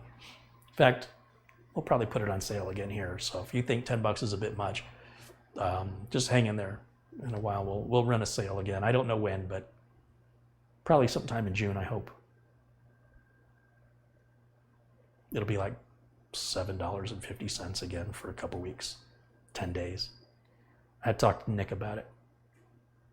And it's all thanks to Nick, props over to Nick over at D7X Tech, because without Nick, that wouldn't exist. He developed that product and he updates it. We should be on version 1.3. You can always click on options and check for updates. Make sure you're running the latest version.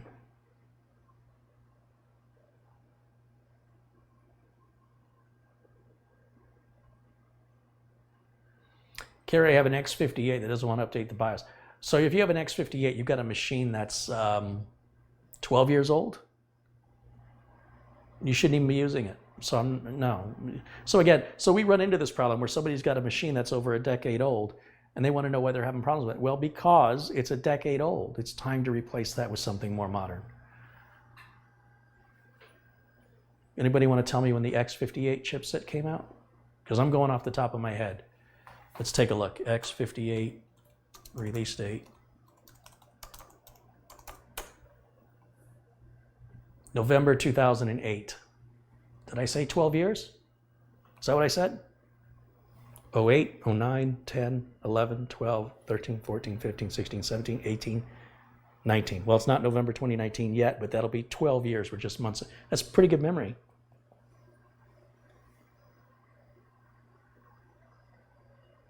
Absolutely should not be running. Even an Intel X97 is pretty old now. To go back, you know, to the 87, and then what was it before that? Was it the 58 and then the 48 and the X79? You're just asking for trouble. It's too old. Nothing lasts forever.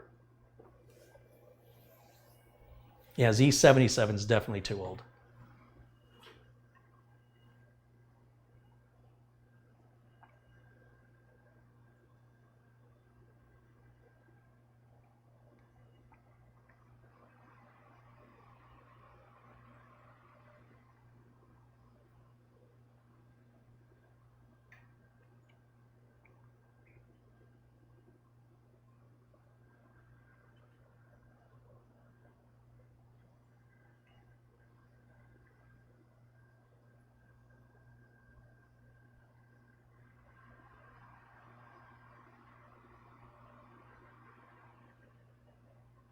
God, that cooling fan is driving me crazy. I swear to God, I'm about ready to rip that thing open right now. Can you guys hear that fan kicking up and down?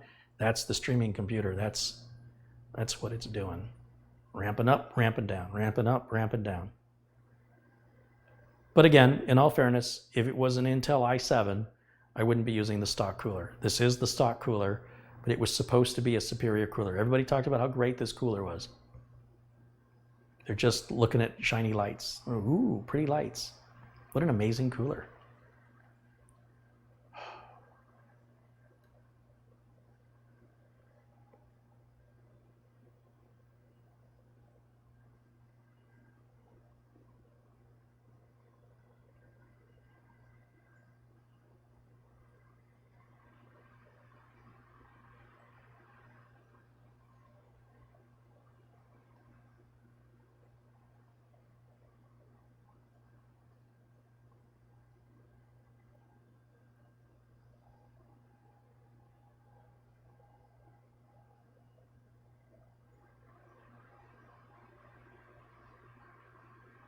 I'm having BIOS update problems with my 286.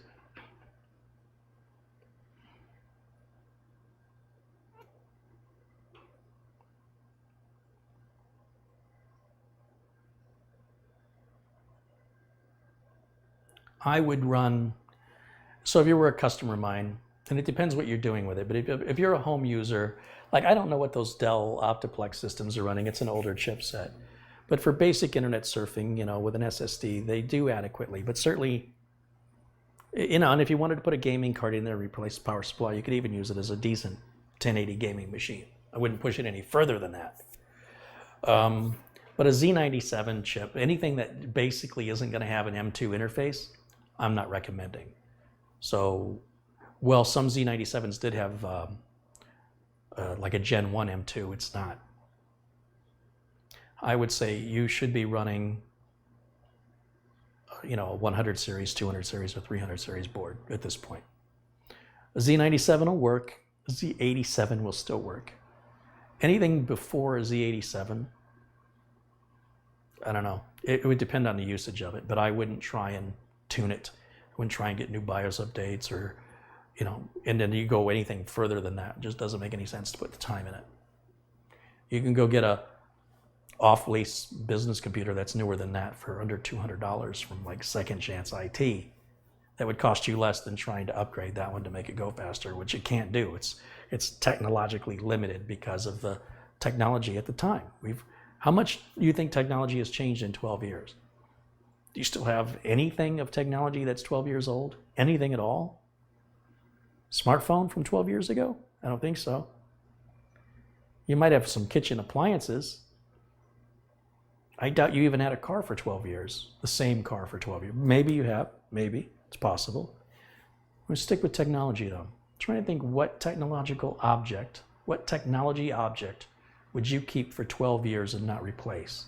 GPS? Don't think so. Digital camera? Nope.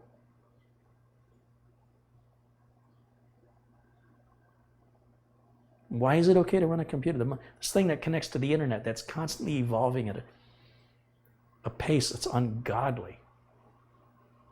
You know, it's 1,000 times different every day. And you're going to run an old 12-year-old computer on it, try and keep up with all those evolution and changes and viruses and website design and HTML5, and everything's being thrown at it and updated constantly at such a fast pace. I just think it's a big mistake. The internet's It's like getting on a freeway where everybody drives 1,000 miles an hour and you're in an old Model T that can only do like 40 miles an hour. You're a danger to yourself and to everybody else because everybody's moving around you. It's, yeah, I just can't.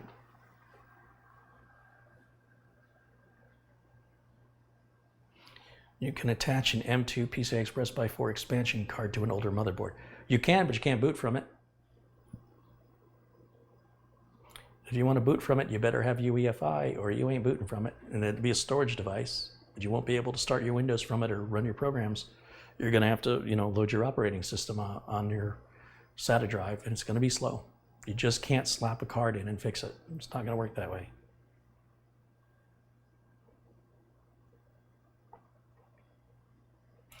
Jerry says he's had a wife for 57 years, but is she technology? Is she a Stepford wife? Is she a robot? Is she a cyborg? Remember, technology. What tech device have you had for 12 years that you still use today? Not an appliance like a toaster or a refrigerator. What tech device?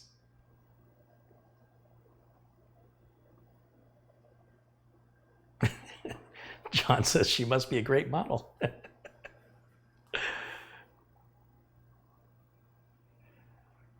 Samuel says, I think my TV is more than 10 years old. Let me think, when did HD TVs come out? That had to be around 2005. I bet it's not a 4K TV. But yeah, you might have a TV that's 12 years old or older. That's possible.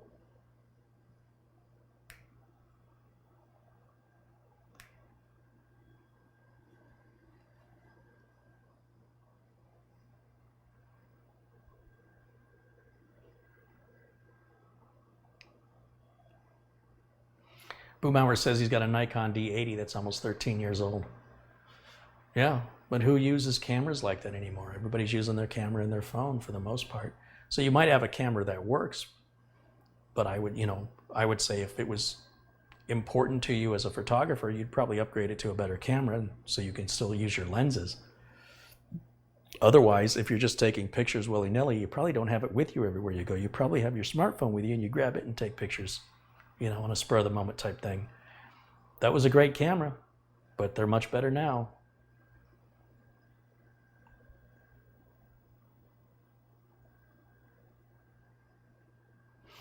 Richard Quick says he still has a TV with tubes. Not sure I'd be bragging about that. Like, what are you watching on it? Everything's 4:3 in standard definition. Whew. That's rough. I don't even know how you get a signal to it anymore.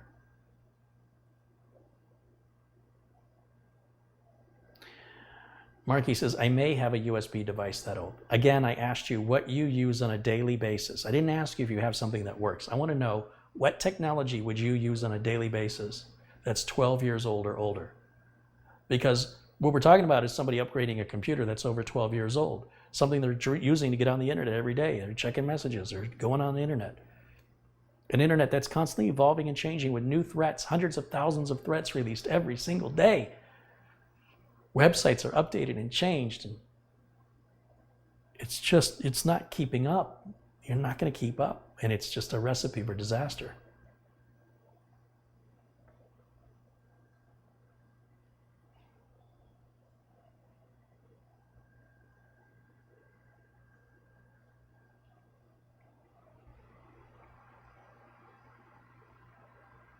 Anyway, that's the point I was trying to make. It was just simply, it's highly unlikely you've got an electronic device that you use every day in your life that's more than 10 years old, let alone 12.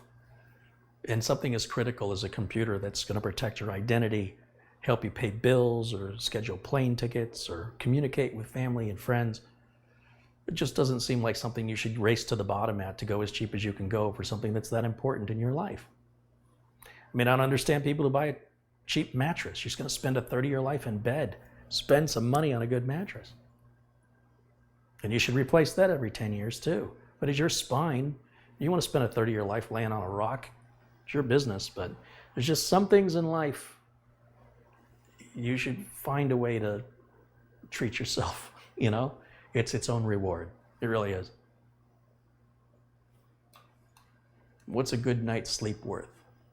What's not having back pain worth? What's not having your identity stolen worth? What's not having to fix problems constantly worth to you?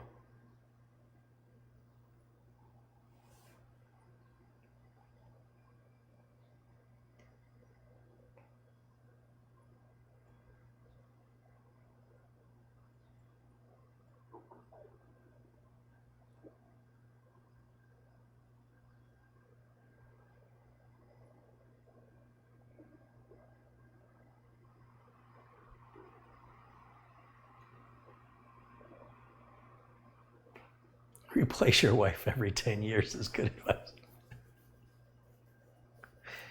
That's funny.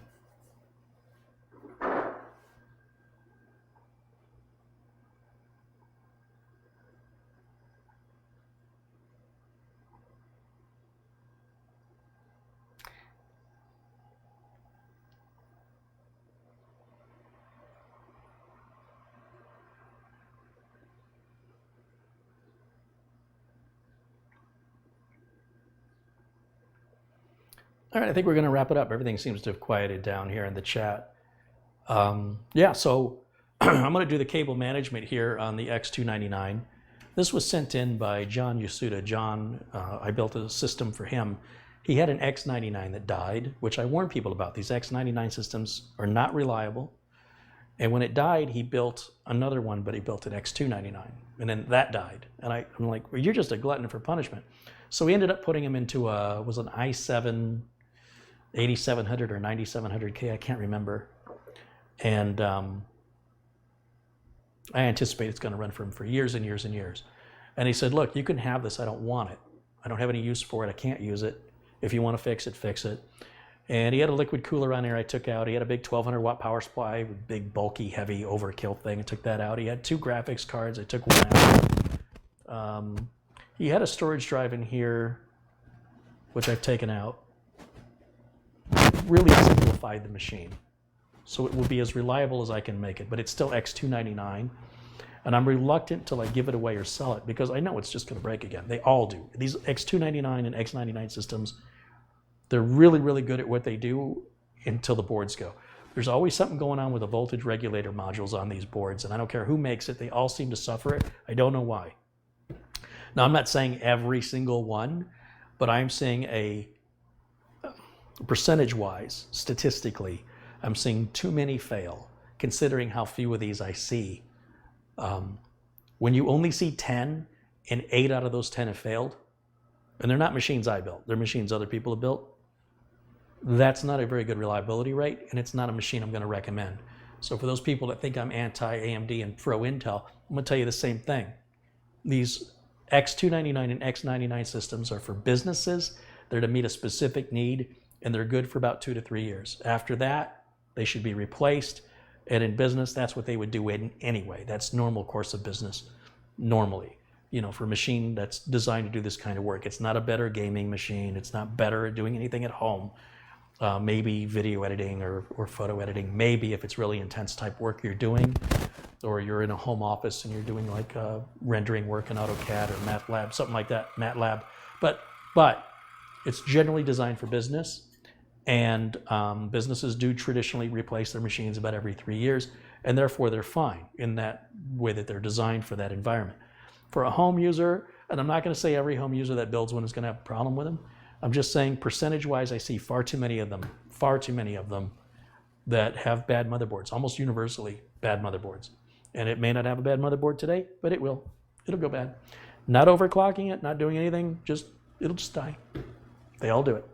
Well, not all of them, but enough of them that has convinced me I'm not recommending them other than people who actually have to have them. Otherwise, I think you're just better off with a consumer-based socket 1151 Intel chip. Install it, be done with it. You know, any range you want, I don't care. Z373, they're all better. Z390, far better. When I say better, I mean more reliable, hands off, leave it alone, let it do its thing. It'll run for a decade, no problem.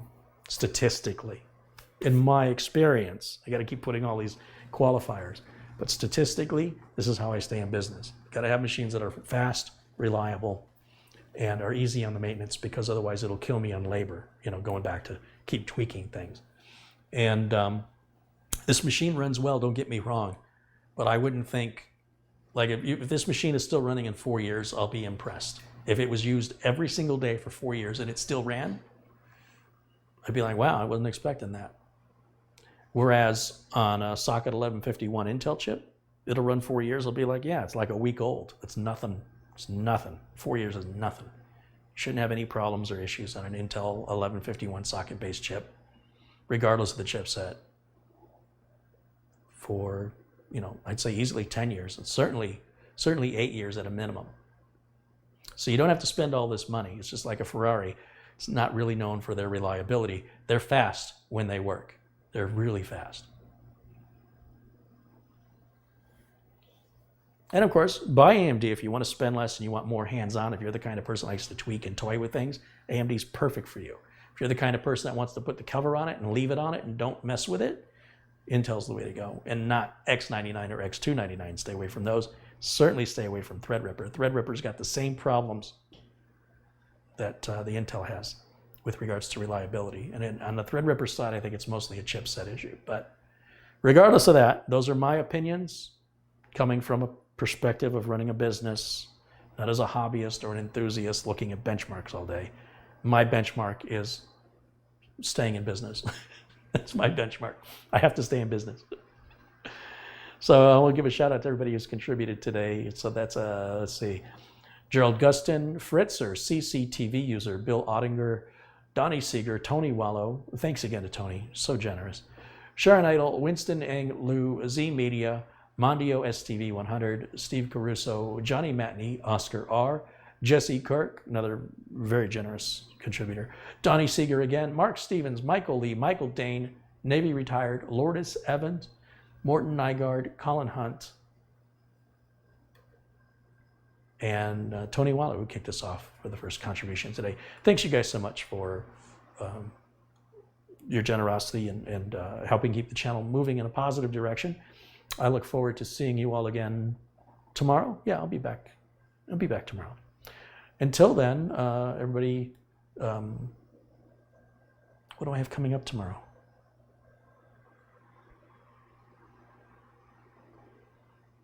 I can't remember. Well, regardless, I should be live tomorrow. Try and start around 1 o'clock Pacific time, Monday through Friday is what I try and do. I won't be available Wednesday, Thursday, or Friday, or Saturday, or Sunday. So we'll have some pre-released quick tips and stuff. Not pre-released, but edited content, new content coming out, I hope every day while I'm unavailable. In the meantime, thanks you guys for watching. Thanks for everybody joining us in the chat room. Thanks for everybody in blue there for being my friend and keeping the channel at peace and at bay with the trolls. And to everybody who's not blue yet, I look forward to turning you blue in the near future. That's just done by recognizing names in the chat and realizing that you're not a troll, you're not somebody trying to manipulate your way in, and that you're just a regular viewer and a good member of the community. And it doesn't mean you're not there yet. It just means I haven't recognized it yet. So stick with it. My goal is to make everybody blue. That's what, in my perfect world, everybody will be blue. So I'll see you all again tomorrow. And until then, bye for now.